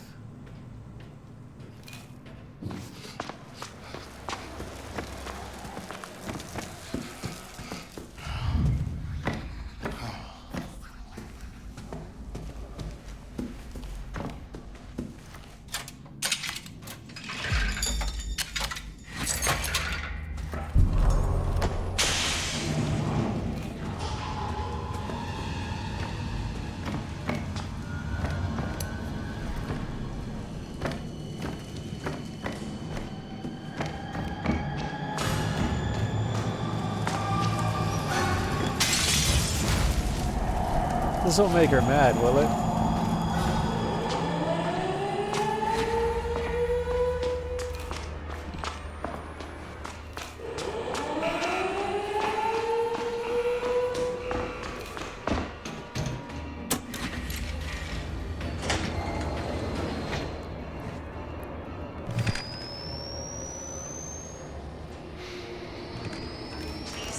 All right, I mean... This was diverting. I'm not entirely sure. I'm completely so like the ice blocks are kind of a neat twist, but like given how the whole like gem sequence is the thing that makes Despoil the Auction so long for me normally. It's a little hard for me to say, you know, oh, I'm so happy there's an MK trial dedicated entirely to that section of the game. Now, in fairness, some of the tedium is a function of me playing it safe, right? Like I could theoretically rely on the evasive maneuver. By the way, I am long overdue on revive Snow. I know a teacher isn't supposed to love a student, but I can't help myself. You're wonderful. But yeah, I don't know. Like, it's hard to... This is the thing, right? Like, I do get a bit whiny about this game sometimes, and it does make me feel a little bad for the simple reason that it is hard to say it's a bad thing that I'm getting more Outlast Trials, right? Like, you know, I have my preferences for... I'm gonna go broke at this rate. You be careful with that now.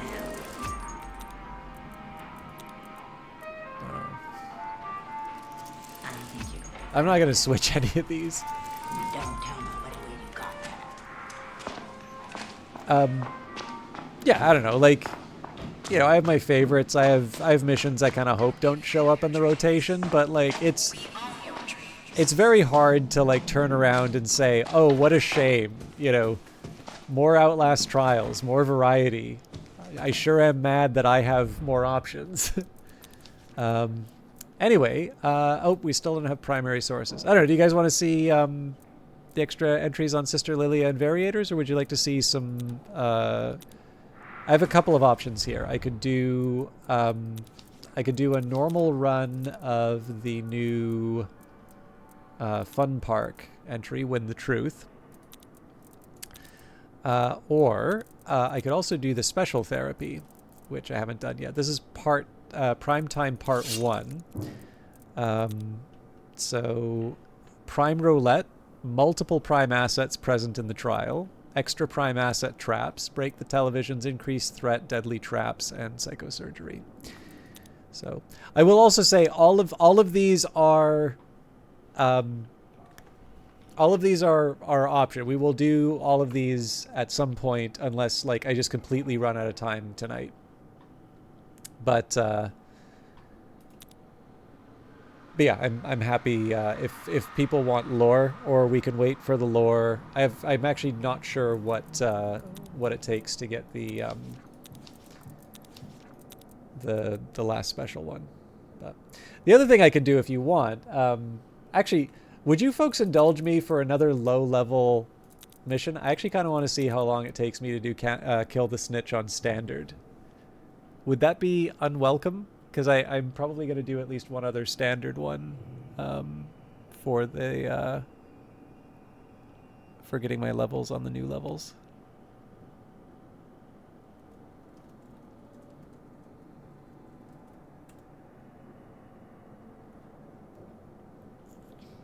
Okay, let me just get up my spreadsheet.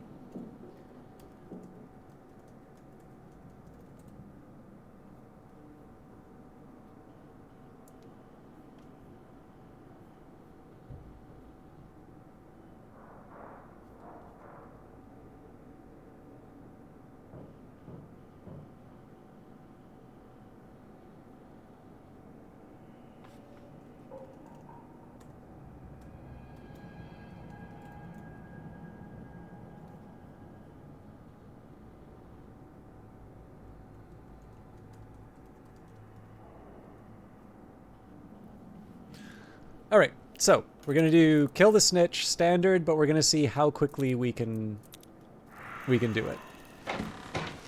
Sorry, I'm assuming that's what the sure was. If the sure was for lore, we have like 15 seconds before we can do it. So I want to be I'm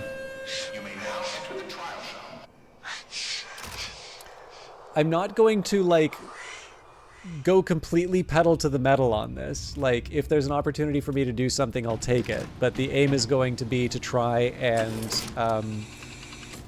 treat Kill the Snitch as like an MK challenge. You are the exterminator. Only we can tell you what is true. There is a snitch inside the prison, preparing to testify against our truth. Kill the snitch, and we will let you out. Fair. Do you have a favorite level in Outlast Trials, Pugpork, or have you not like played a ton of it? I don't know how often or how much you have played.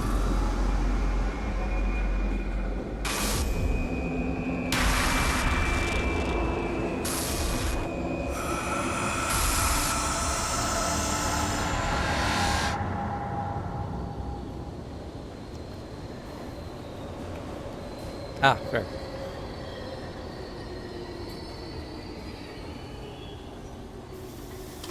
And of course, we're just waiting for it to go on a sufficient discount to gift to Revived Snow so that we can do a co-op stream on over on my favorite VTubers.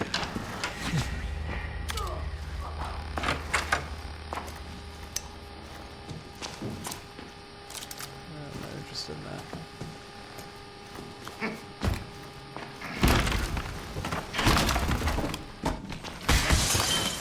So this is basically prepping the finale. I say that that's really just baiting Snow here. I happen to know Snow does not care for this type of game.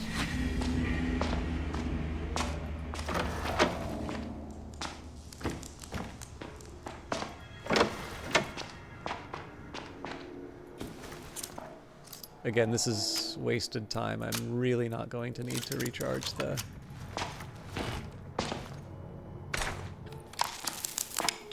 I mean, she does like horror games, like, sorry, I keep saying she... It's just because of the avatar. I have not actually met Revived Snow, but... but the,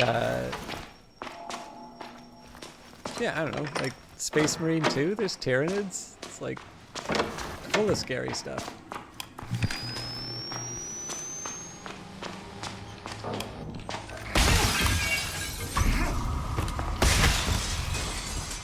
So I can do this a lot faster.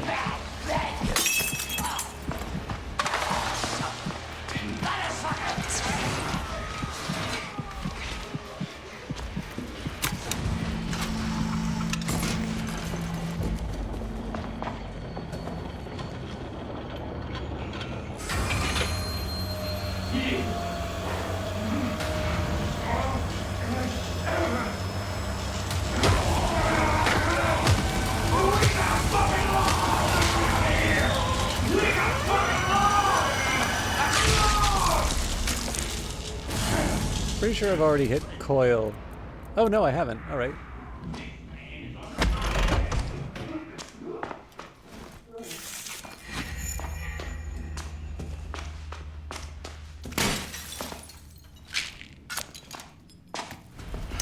So many bottles.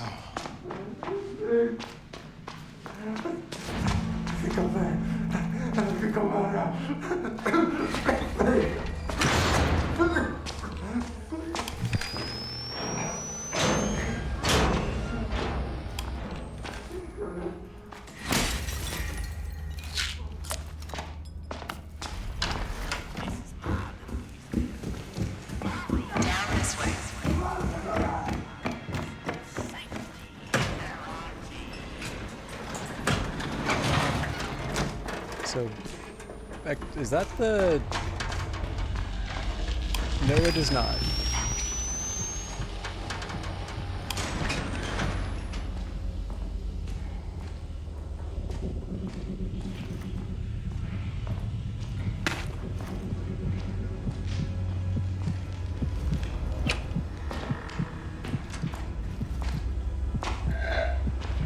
So I think one of the better options here... No idea. I just, I default to Hoomst.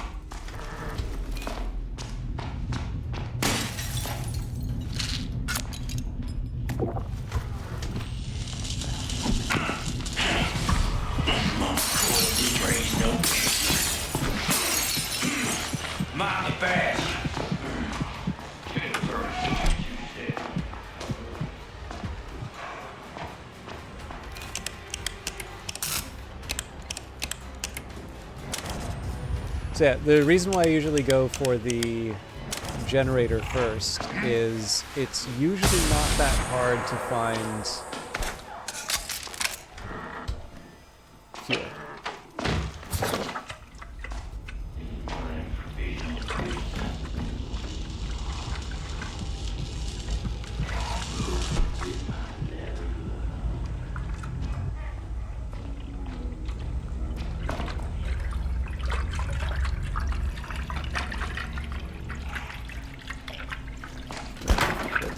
do something risky here.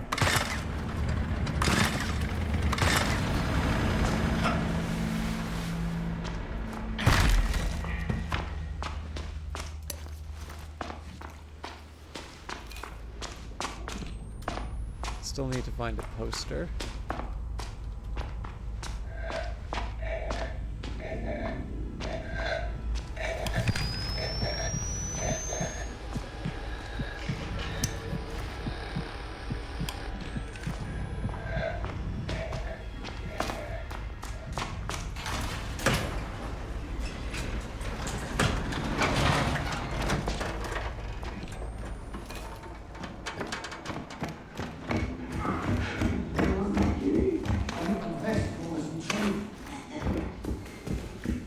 Probably shouldn't be wasting my stamina at this point because we're going to want to cover the distance with the...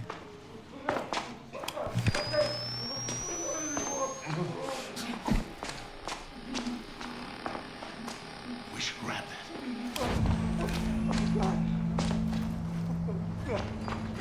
Right this way.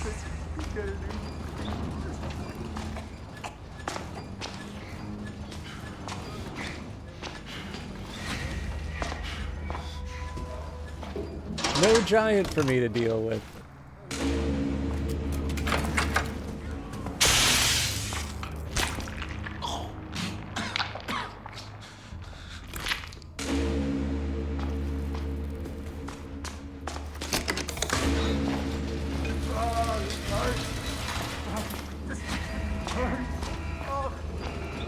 So I can't normally get this the full distance, yeah.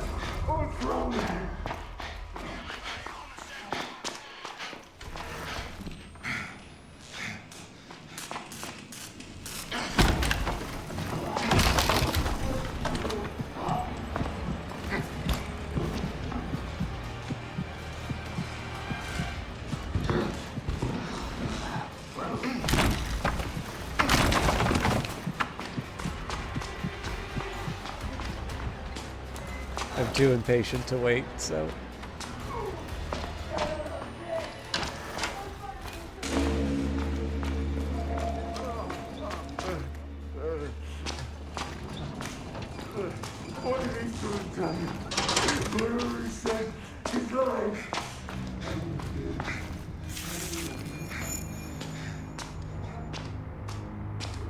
Actually, there's an easy way that I can find out if the key's in there. Let's just use the X-ray.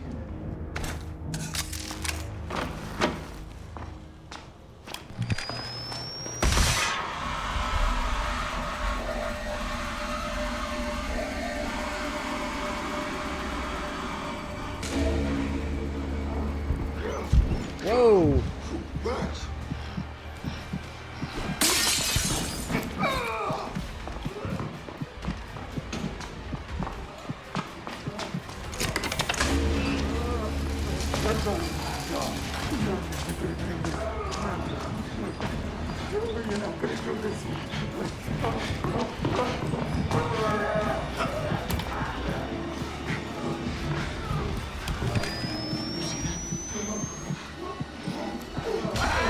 Oh, fuck off. Least favorite enemy in the game.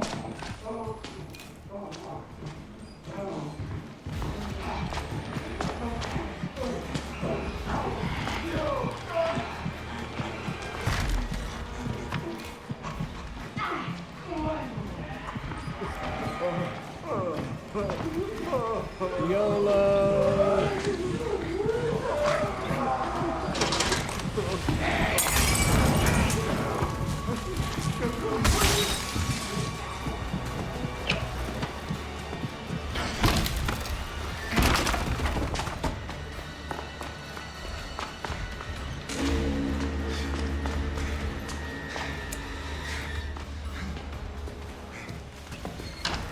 That's what I was looking for. Oh, it's not there.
good.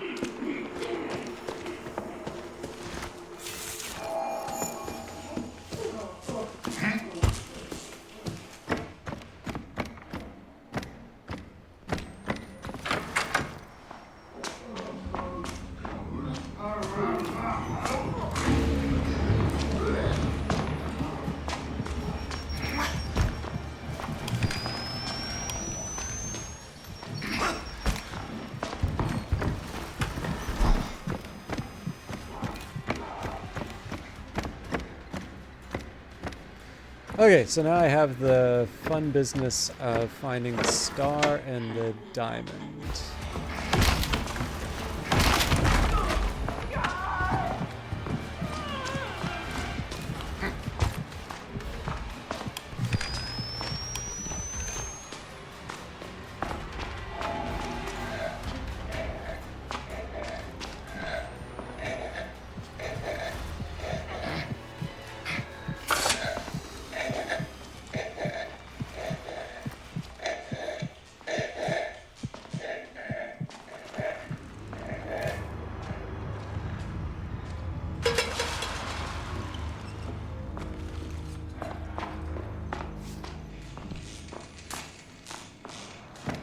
Sometimes there's a body on that table.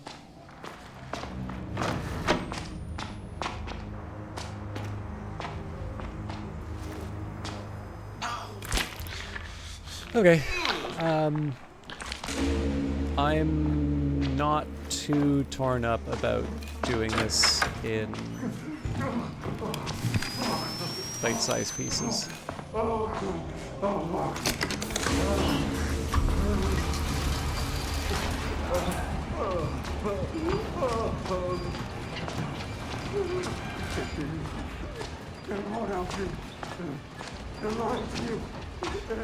See ya.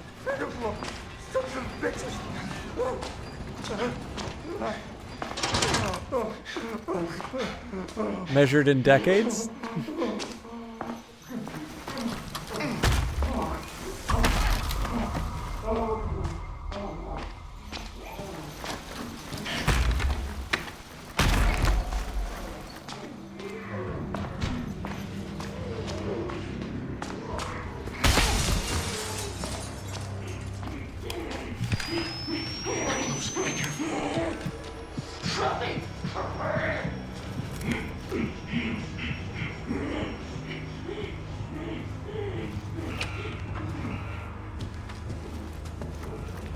Oh, goody.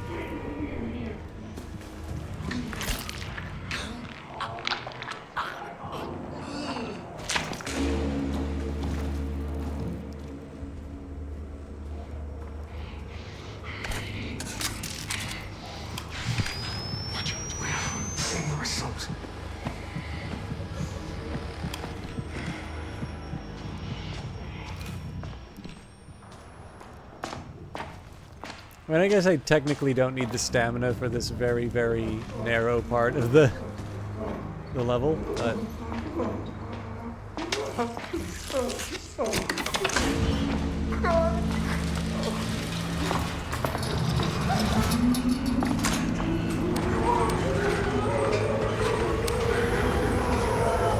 So, probably not my best round of this.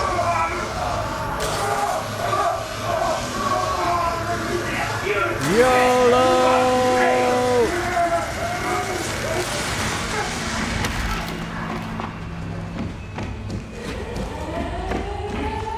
Oh, son of a bitch. That was not what I had intended. Although...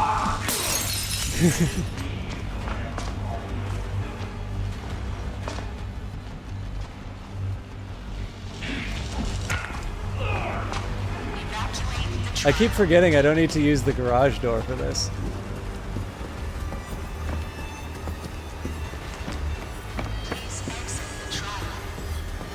Yeah, they definitely in standard, they don't have quite the same sense that the psychosurgery ones do.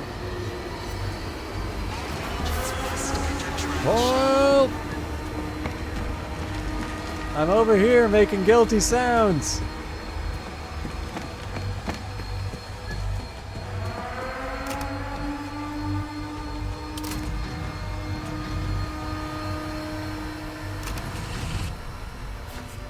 Eh, 15's not terrible, but... And for our trouble...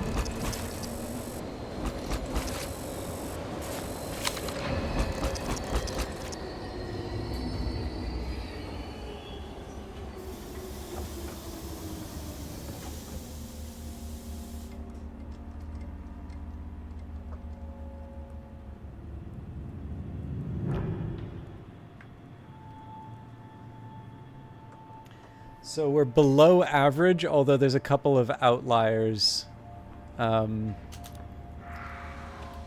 that throw that off. I don't know what the median is.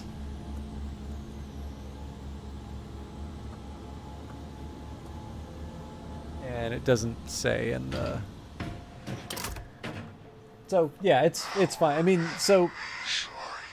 I can probably refine Kill the Snitch speed-wise a little bit, but as a practical matter...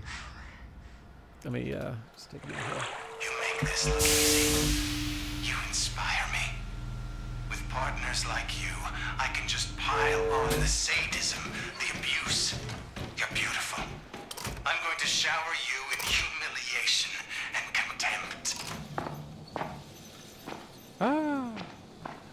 So as a practical matter, my best run so far, and like I really don't respect myself when I do the introductory levels, except to like get the first A+.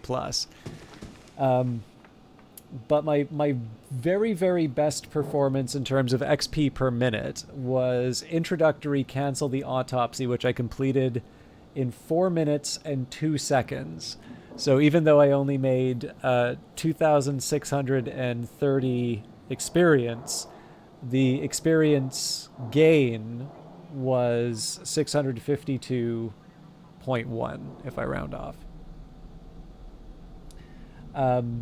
Now, in terms of a higher difficulty, I did have a pretty good run at intensive for Cancel the Autopsy, which was done in 4 minutes 43 seconds. And that one was 628.6. Yeah, I mean, that one, it's kind of a question of just getting lucky with the bodies. My worst was one run of Kill the Snitch on Psychosurgery that took 34 minutes 51 seconds, 4,500 experience, which worked out to 129 experience a minute. So like, if my purpose is to try and get to the next relapse, I don't want to be doing a lot of Psychosurgery Kill the Snitch. On the other hand, though, it does double the rate at which I acquire rebirth tokens. Now, in fairness, you know, if it takes me 34 minutes to finish Kill the Snitch, I can do a Psychosurgery... well, there's like a Release the Prisoners here, but what's a Cancel the Autopsy? Yeah, I mean, there's like a 10-minute Cancel the Autopsy in here, so... And that one was a rate of 351 experience a minute. So in theory, you know, just mainlining... Yeah, sort of. The difference is that you get... you also get to pick a... you get to pick an upgrade that you keep forever. So, like, I've got my tier 1 prescriptions, some of my tier 2s, so... it's not just like I always took personally prestige as indicating that it's just bragging rights that you're earning, but there is actually there's a practical benefit to that in the sense that you just start with more at the beginning for your new character, and to me that actually is relevant because I don't believe you can with the PvP mode, I forget what they call it. Maybe it's just called Invasion. Anyways. Sorry. I believe you cannot get all the prescriptions tier 1 through tier 3 and the prescriptions for PvP and all the amps. in one go. I believe you do need augments from the relapses to be able to get everything. But the fact of the matter is that you can only carry one of each amp at any given time. So, I've got my standard build. I do kind of wish that I knew how useful evasive maneuver was, so I originally went for hide and breathe, which is obviously not that hard to get early in the game. So, I kind of figure after I get my prescriptions, I'll maybe consider evasive maneuver. But it also feels kind of crummy to know that I'm wasting one of those tickets. I'm gonna try. Excuse me. I'm gonna try for a proper 3-hour stream tonight. I'm obviously really tired, but I'm gonna go for it. But I do need to go to the bathroom, and honestly, I could just stand to like get up and move around a little bit and just try and shake out some of the cobwebs. Hopefully, I'll be a little more coherent. If I can, I'd like to try and read some of the lore, but it might be nice to do the primetime event just so everybody can see that. And more importantly, because I've done an introductory run and now a standard run, I think it would be nice to go back into psychosurgery just so I don't get a bit flabby in terms of the approach in the game. So anyways, I will be back in a little bit, and I don't know. For those of you who are waiting for the ads, your time has come. For the rest of you, maybe now's a good time to get up and have a stretch and otherwise take care of yourselves.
Thanks, Pugporg. I mean, like, I don't know. Like, the thing is, like, no, it's nobody's fault that I'm really tired, right? Like, I mean, if anything, it's my fault. But like, it's not like I went out of my way to not get enough sleep. Like, I woke up, with a handful of hours and couldn't go back to sleep. And like, look, let's not kid ourselves. This is purely going to be the work stuff, right? Like, it sucks.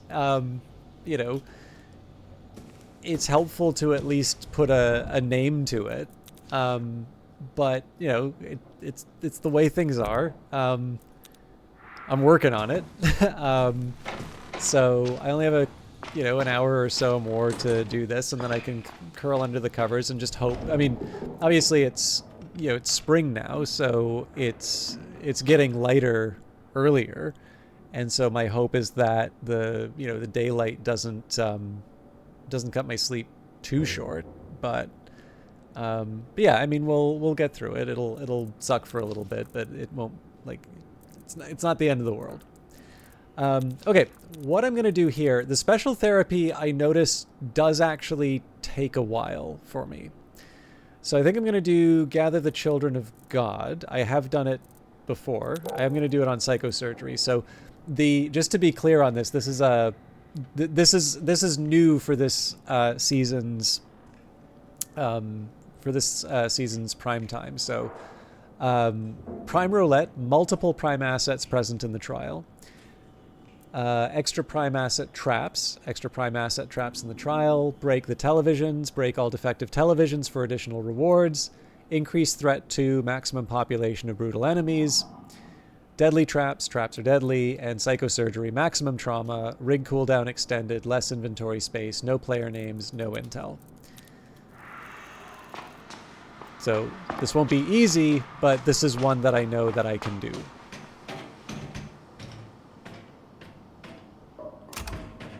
I actually feel like I should mention too, Pugport, because you saw it. I was very surprised by the reaction to the satirical post that I put on the Weather Factory Discord. I don't want to, like, speak too ill of it, but, like, to me, there's something about... Or let me just let the dialogue go through.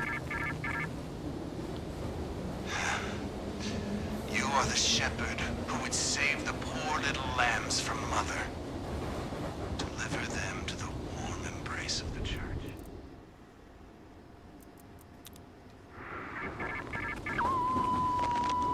You'd think that a community that prides itself on, like, reading comprehension and understanding certain ideas, like, I'm trying to think. I'm pretty sure there's like 12 like, for me, I really like the description of satire that says it's a joke between the author and the reader at the expense of the people who don't get it.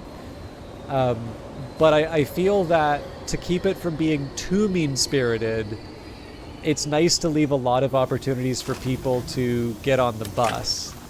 And what really surprised and actually largely dismayed me was, like, for the first day, for like within the first 5 minutes, there were multiple downvotes. All right, let me just do the.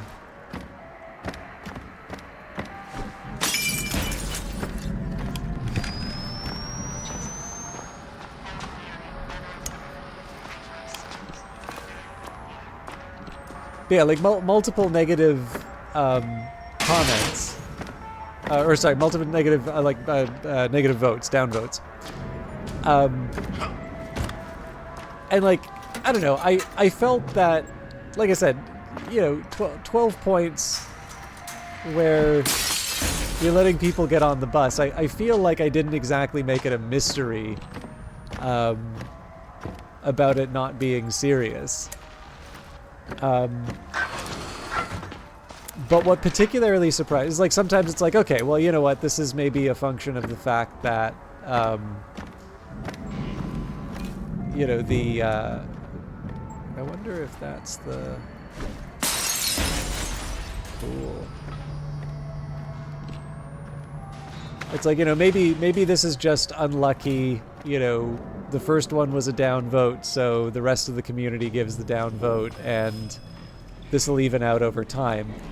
And, like, it just kept growing in terms of, like, negative comments, and I'm like, man, I really thought, like, more people would get this. But I'm sort of like, okay, well, this is a shame. I wish it weren't so, but, I gotta acknowledge the preferences of the the readership.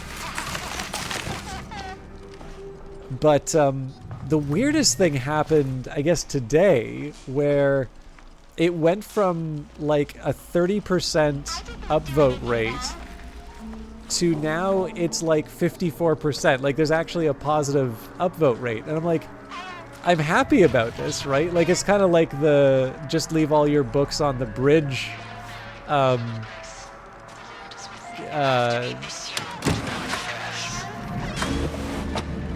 like post that I did where, you know, there's a bunch of people who are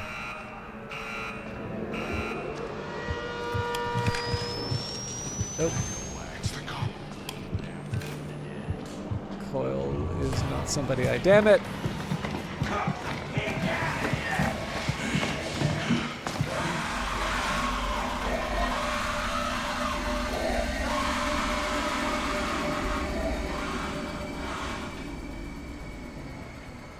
Don't mind me.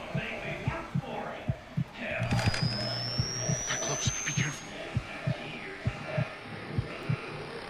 I think that's Franco. Max bomb. Right, Max bomb. Right there.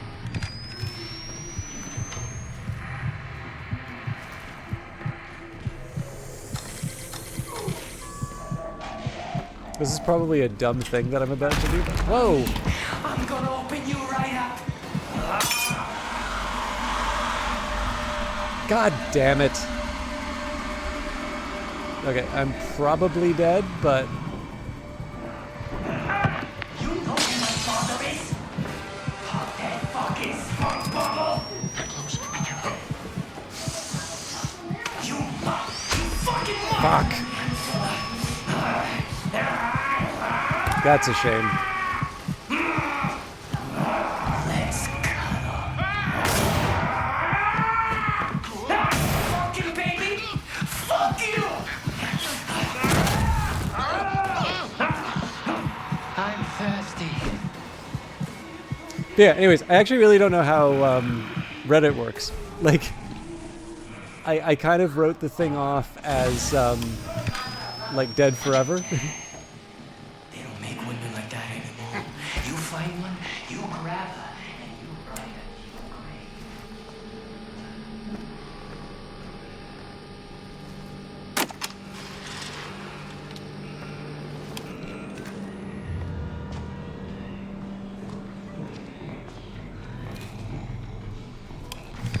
Watch out. Oh, goody. I definitely want more of this screamer enemy.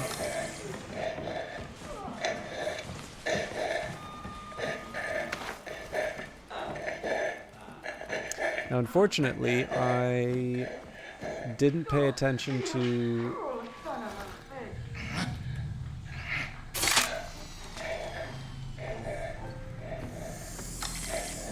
Didn't pay attention to the cable.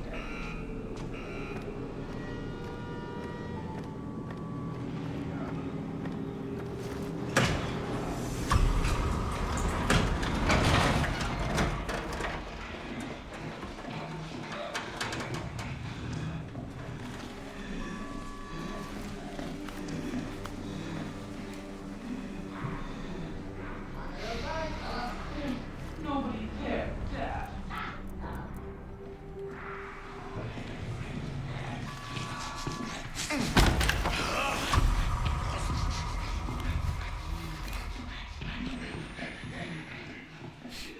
Nobody's gonna come through the boards? I'm sorry, I'm so horrible. Oh, Daddy, I mean, I don't think anybody's there. You're scared them off, you red clumsy slut.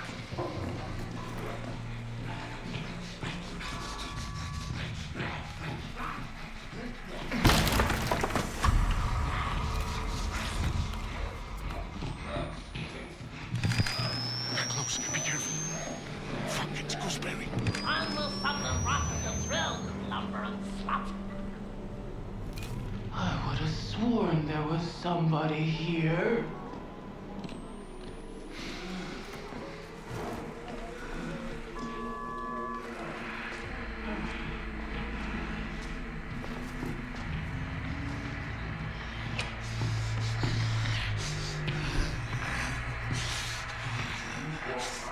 Not ideal.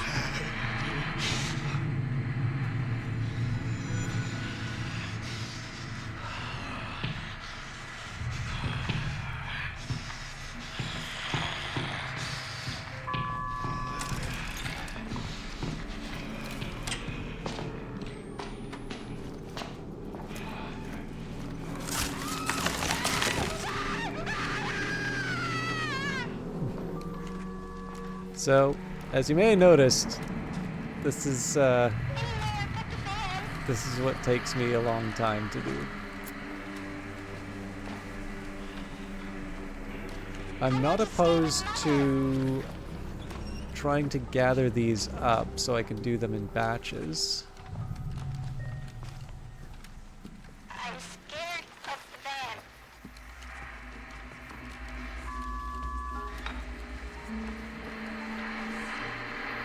I don't want to go in the van. Daddy. Dr. Butterman, please.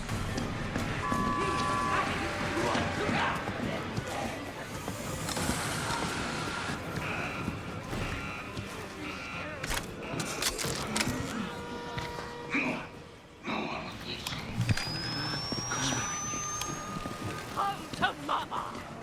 Dr. Futterman, does that sound like a naughty child to you? Well, so I don't we go finds out. Dr. Futterman's ready for you. Pretty sure that's the... Oh, There's much worse.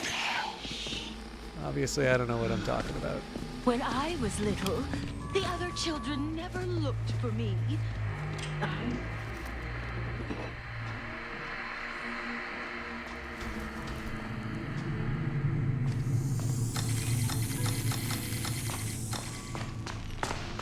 Sup?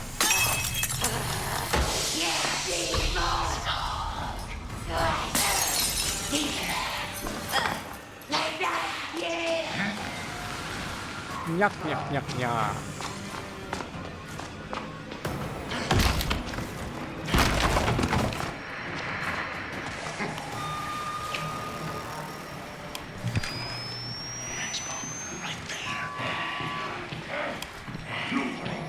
God, that rat. A man can make a whole man. You're gonna get fucked. Stick this up your fucking ass. Ooh. Closer, be careful. Oh, fuck you. Slippery. Alright, I'm just gonna run into the hall at this point.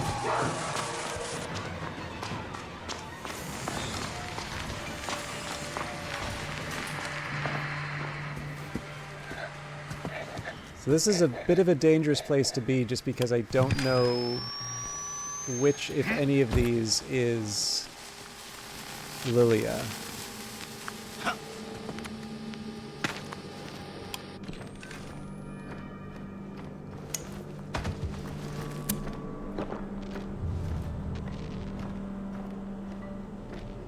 I'll also confess, it feels like there's weird stuff happening in the game here. Like, it feels like there's things that are sort of out of sync and just This looks useful.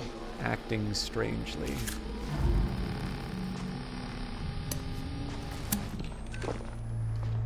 And at this point, let's say Franco's the new...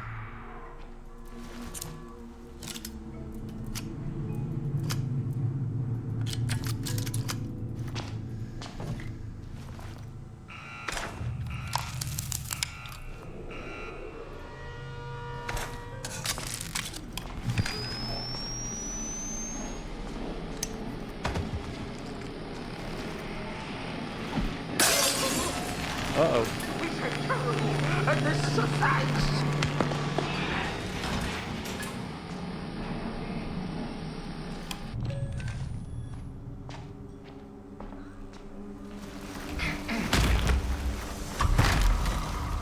So I guess I can say it's not a complete waste if I'm, like, accumulating tasks.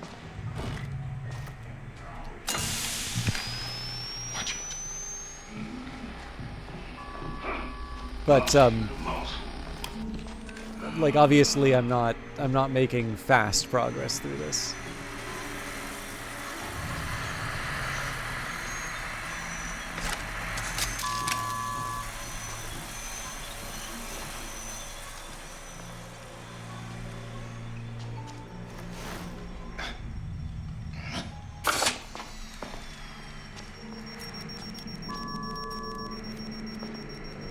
I suppose one little bit of good news is that I do have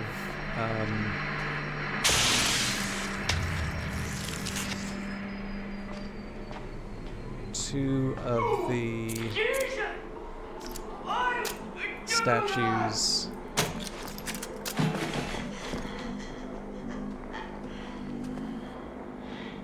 I mean, not fully centralized, but they're like, they're not hard to find.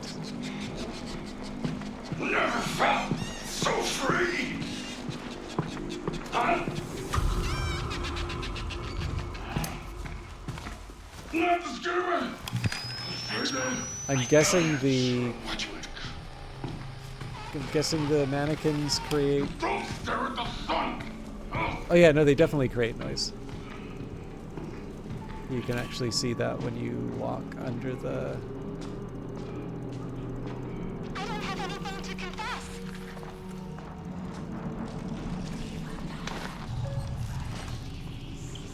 I didn't do anything wrong. I want to stay with Mother.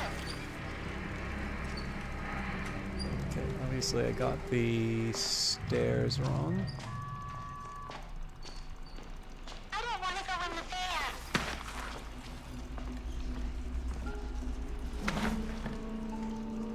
I do have a slight bias towards bricks. I underutilized the ability for bottles to move enemies away from where I need. I think one of the things that keeps me from using bottles more often is, you've probably seen this a couple of times, but maybe didn't recognize it as a pet peeve of mine. When an enemy's searching, right? So you maybe throw a bottle and the enemy goes searching. Very rarely do they... Let me stab you.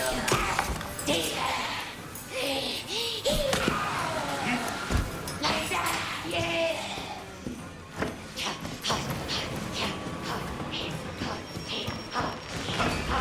Well, crap. Love makes us stronger. Love with feeling.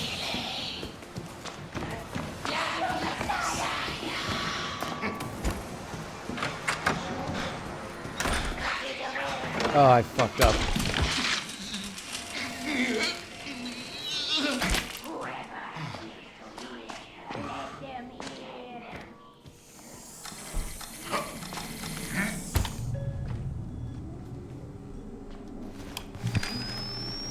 Get close. Be careful. Yeah, that was a pretty crummy run against Lilia. I could have done much better.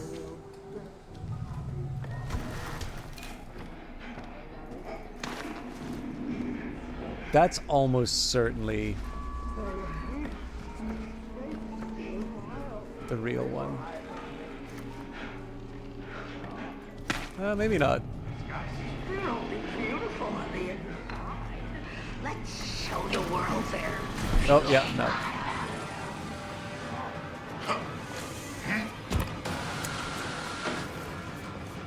I should be safe here. So, sorry, the thing I was trying to say about bottles was that they are, in one sense, very good for creating the distractions. The drawback is that usually when you've distracted an enemy, they don't just, like, go...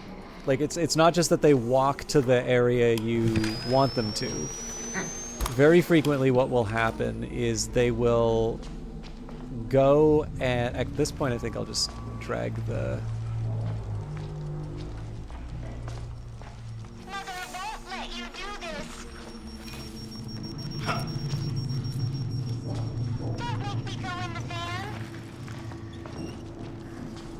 But yeah, so like I didn't do anything wrong. if people just moved to the area and, you know, did a patrol or something like that, that would be fine. Generally what I find happens is they will go to the source of the sound and they will linger for like a long time. So you just kind of stand there watching your battery drain or otherwise just not doing anything. And all right, run for your life or not. So I can't run straight to the gate. And if it's Franco, I can actually... No, it's Coyle, so... Come here! And I'm gonna love you hard enough to do the kind of damage a body don't recover from.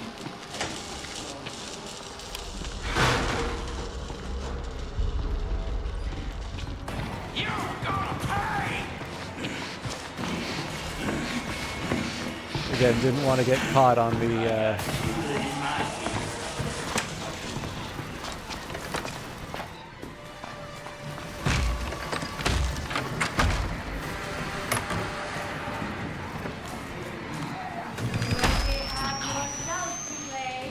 God, it's her.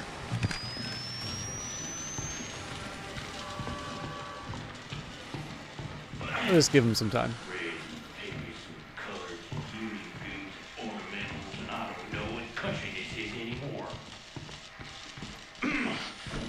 If you're the right kind of person, you got nothing to worry about.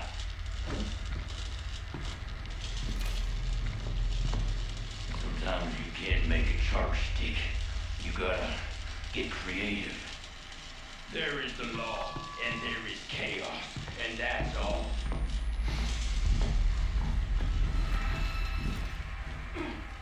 Go for it, go out and pop out.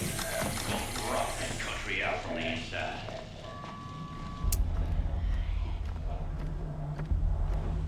Alright, so I gotta get back on track with,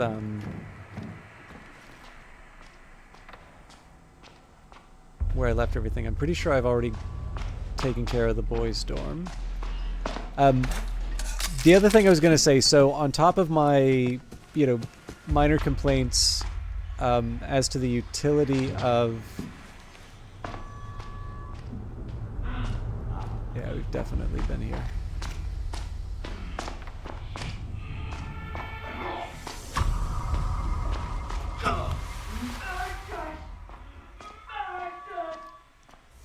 But yeah, leaving aside the utility of the... Oh, fuck's sake.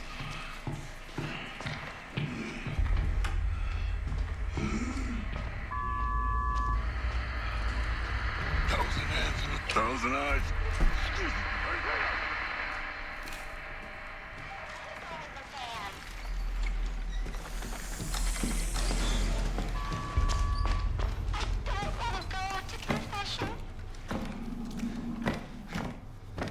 But yeah, so leaving aside the...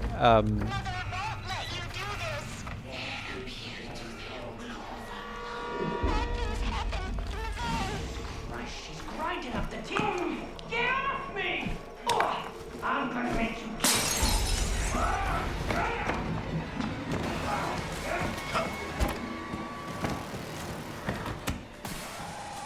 Gotta make the Franco number go up. I haven't left myself anything to defend against Lilia, though. But yeah, so on top of all of that with the bottles, the thing about the brick is that they do actually have a heavier hit. So if you want to knock an X-pop on their back, you want to throw a brick at them, not a bottle. And then, of course, if that wasn't enough, they also get 2 uses. So,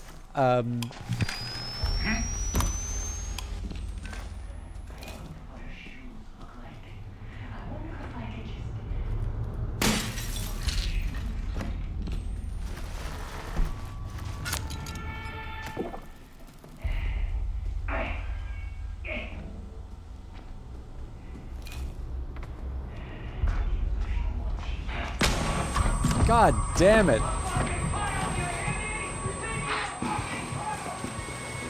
I thought I was gonna get, like, a tap.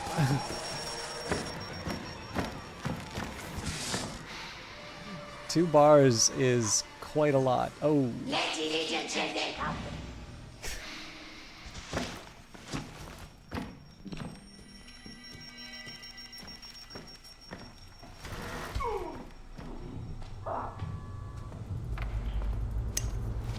Alright, I gotta need to wrap this up. But I need health before any of that.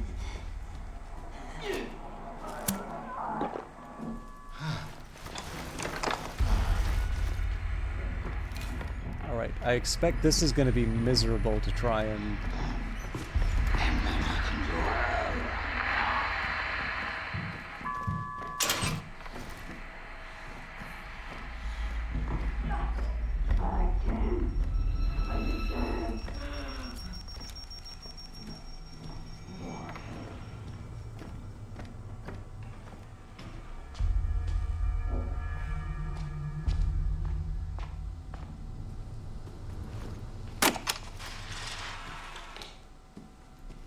It's a little bit of a waste, but I'm going to use the bandage here.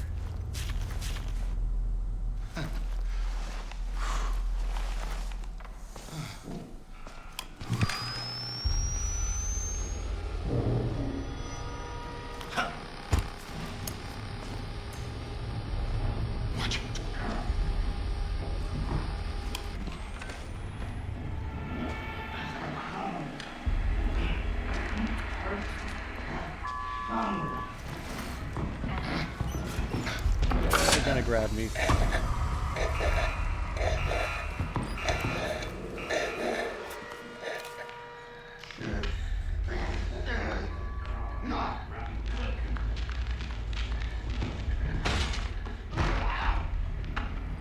We just need to follow the wire, so it's not the end of the world. It's just I'm interested in this prime time. I've only ever done prime time as a variator that just comes up in the natural course of playing the game. I've never done the prime time event until this season. You know, two primes in one level is an interesting challenge. Not insurmountable. The revolving door is definitely something to reckon with. I think I'm gonna need to take advantage of the lockpick here. Well, okay, theoretically I could also bash open the door, but...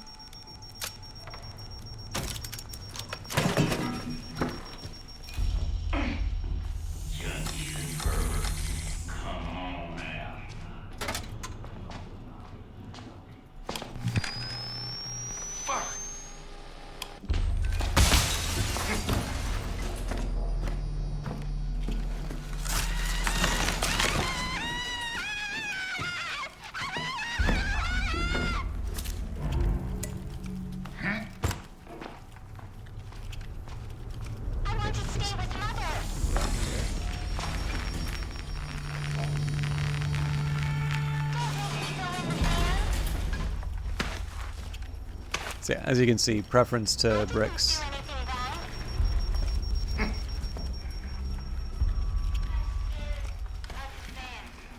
think probably what I'll do is first order will be to get them in the shadowy area on the ground.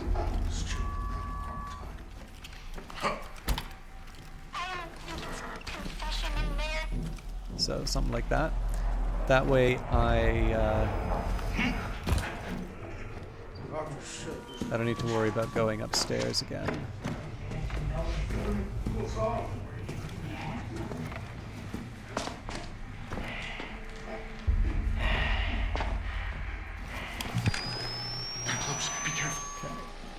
I want to be careful about this, but this is a chance for me to get some hits. Oh my god, you see the knockers on that broad?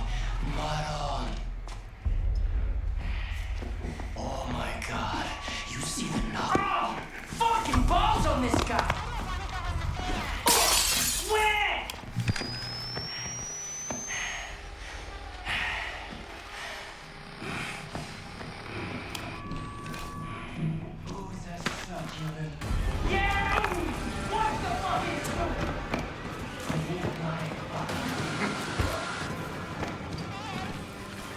So this is a nice chance for me to just, take the winnings and go. If I can find some other... If I can find some other throwables, I might be able to throw 3 more at Franco. Failing that, I at least get to deposit another objective.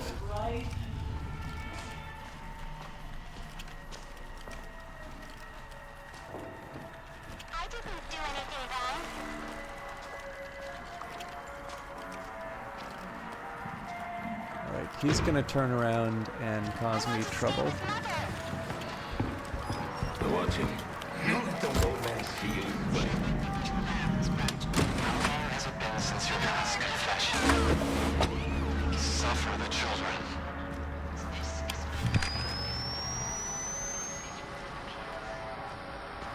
Alright. So in theory... Oh, Up the gate. Bastard! having a little trouble there? I'll see you, shipwreck. And die, all of you!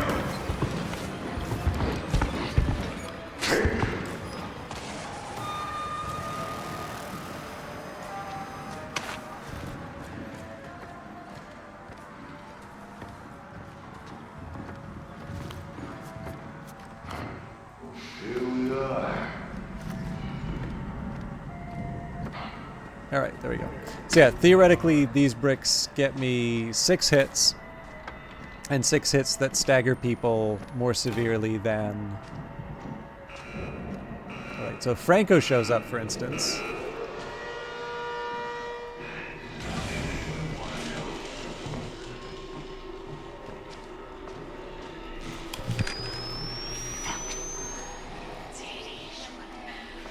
This could come in handy.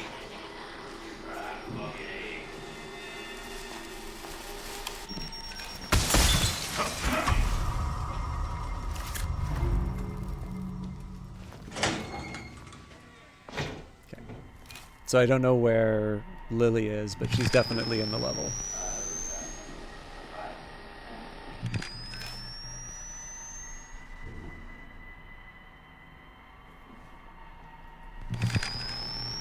It's the cop.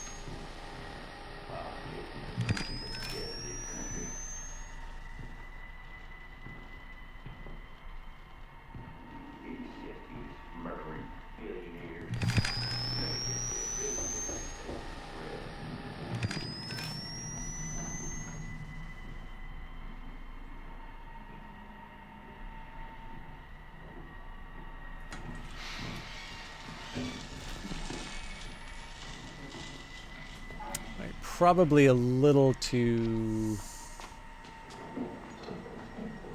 optimistic to think that Franco's going to show up so I can deliver some bricks at him.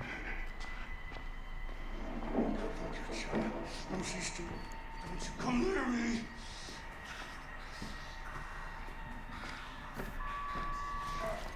You never know. I mean, maybe it'll work out, but at this point, I think we've spent enough time in the level that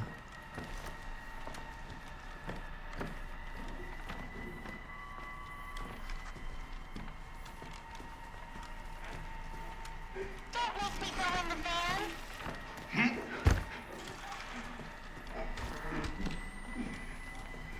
Anywhere but the van.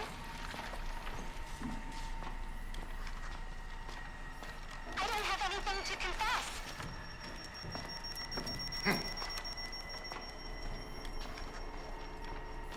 Mom, help me.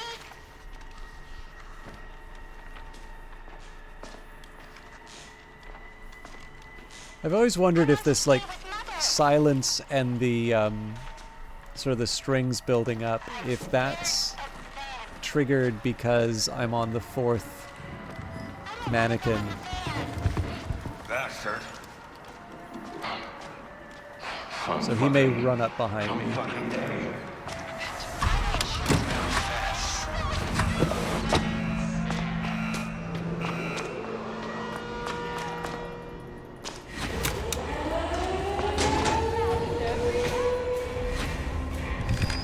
Go spin. So that was obviously a risky move. She may not, or she may have turned around while I was heading in.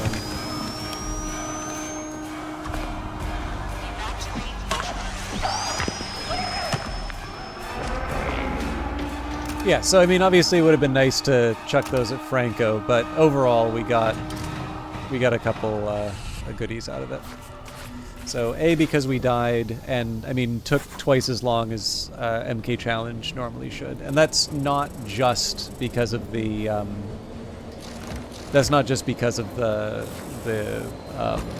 extra prime assets. I did poorly on that one. Mind you, we're only 10 levels away from a relapse, so that's good in its own way. One of the drawbacks that I can see coming up, let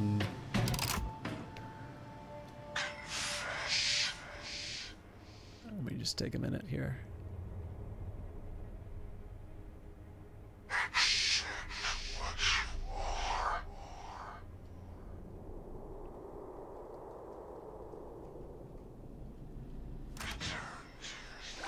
Excellent work. They say you hurt the ones you love.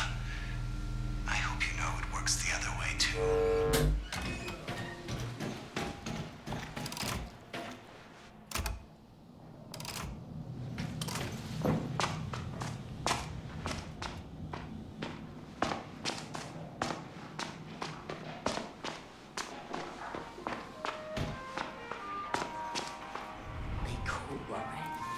Okay, 2 more of these, so, I don't know, hide and heal. I'm never going to use these, so...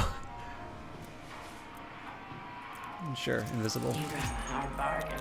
Don't let those fuckers get in your head. Okay. Take steady eye contact with fellow reagents whenever possible. So...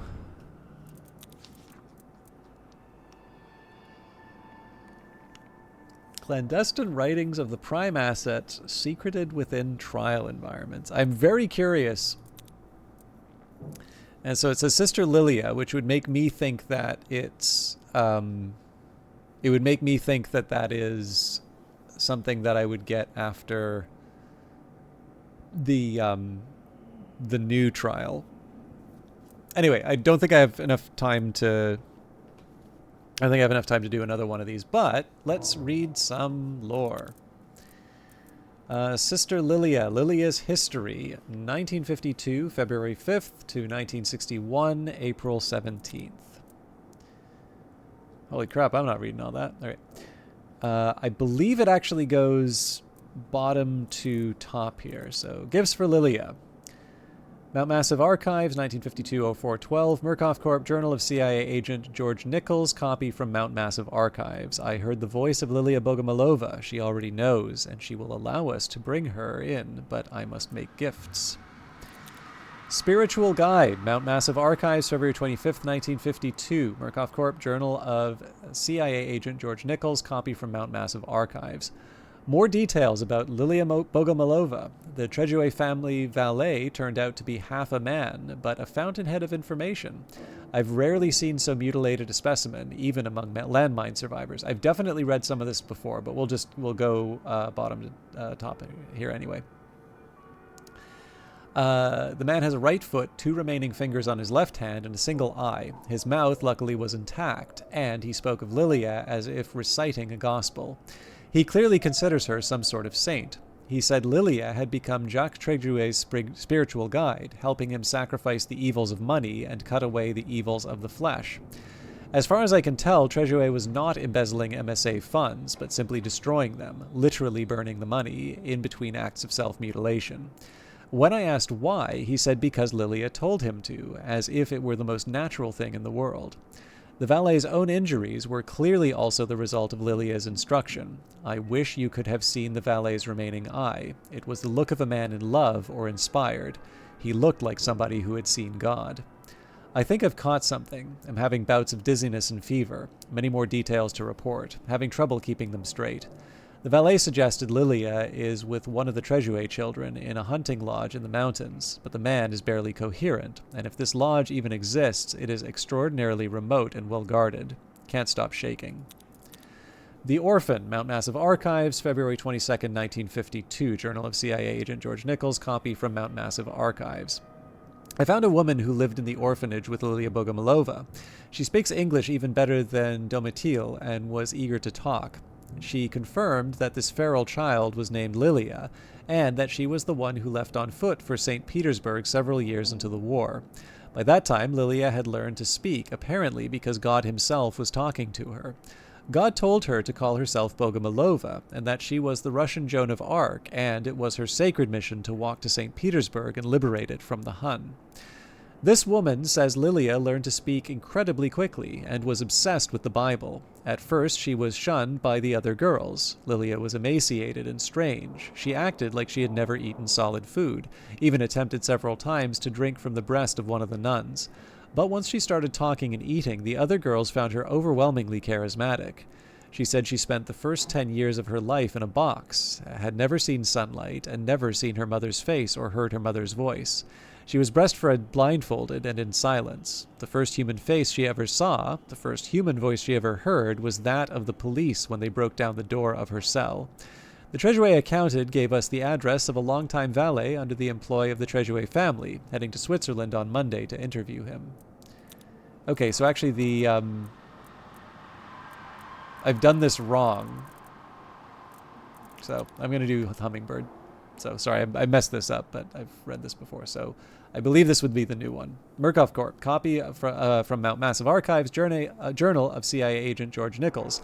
Harsh wine and late nights translating by candlelight have only added to the headache. Regardless, sleep evades me. I think I'm getting closer. One of Alan's newly Argentine friends was kind enough to share a recollection from just after the war. Miss Bogomolova was probably unwilling traveling companion of a German officer named Der Kolibri, which my German-English dictionary tells me means the hummingbird. Klaus Werner von Kant, an aggressively average butcher's apprentice from Attenhausen, made a name for himself during the Rome Purge. They called it the Night of the Long Knives, which, in line with his trade, he took literally. Needless to say, he climbed the ranks quickly among the National Socialists. They may have called him the Hummingbird because of his fondness for needles, or it may have been his fondness for tank chocolate, which must have left him humming. As the war was winding down, he seems to have combined his two loves, needles and amphetamines, with his other interests, rape, torture, and murder. Alan's people tried their best to get him out of Europe, but lost both him and Bogomolova somewhere in Italy.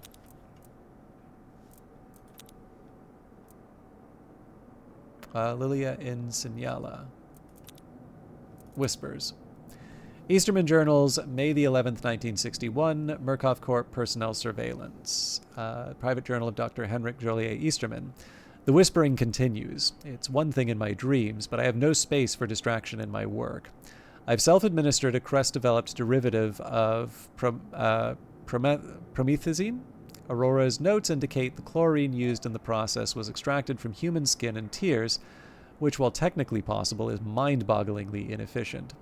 The twins claim the medicine mimics the antipsychotic properties of chlorprozamine without the accompanying lethargy. It's done nothing for the whispers. God help me, I begin to make out words. Could not write for several days for the tremors. I can calm my mind briefly by closing my right hand in the desk drawer and slowly increasing the pressure while I write with my left. It's a balance of pain and focus. Achieved similar calm by focusing my vision on the edge of my razor, with the blade nearly touching my lashes. I nearly experienced silence. So that, of course, lines up with some of the dialogue from the lot in Despoil the Auction. All right, variators. Okay, Guff. Murkoff Minutes, April 29th, 1961. Murkoff Corp. Transcription from tape of conference between H.J. Easterman and staff surgeon. This reagent, he was lucid when he was vacated from the trial? He was, that's correct, though I'm not sure how that's possible. Say more. His vertebrae is completely shattered, burst fracture. Injuries half that severe. The brain just shuts down. He should have been catatonic when we found him. He should have died when we moved him. Do you have a recording of his voice? It's not standard procedure. What was he saying? Nonsense. Guff. A foreign tongue? Nothing I recognized. He's still alive? We deem the turbine process worth the expense, considering the notice about echolalia. Take me to him. Project Prime Roulette. Murkoff accounts, May 17th, 1961. Murkoff Corp. Interorganizational letters only.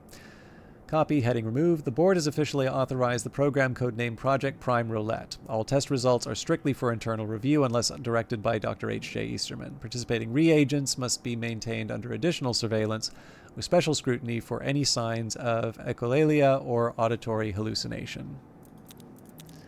Hot and Bothered. Murkoff Minutes, May 3rd, 1961. Transcription from a tape of conference between A. Bradley Avalanos, H.J. Easterman, and Moses Scarfiati.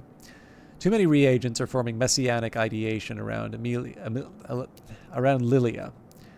You were going to say Amelia. Around Lilia Bogomolova. They're letting her get into their heads. Isn't that the idea? One prime asset being elevated above the others takes control away from us. The whole idea of the family archetype was to give reagents the illusion of individuality, that they were the special child of a broken family, to make them think they matter. Easterman's right. We should pull her out of the trials, at least until we've got a chance to harden the environments. Out? You can't possibly be serious. She consistently subverts surveillance. Things go missing. She's up to something. Pull her out of the trials? What happens when you put a messiah figure in a tomb? It cooks for 3 days, and then you get a god. So what are you saying? A system. Something that tells reagents that they are special and meaningless, that any prime asset could be their god. All right, so that explains the reasoning behind the Prime Roulette. Still don't know what Sister Lily is writing. I did kind of want to read those two, just in case reading the entries was the thing that provoked the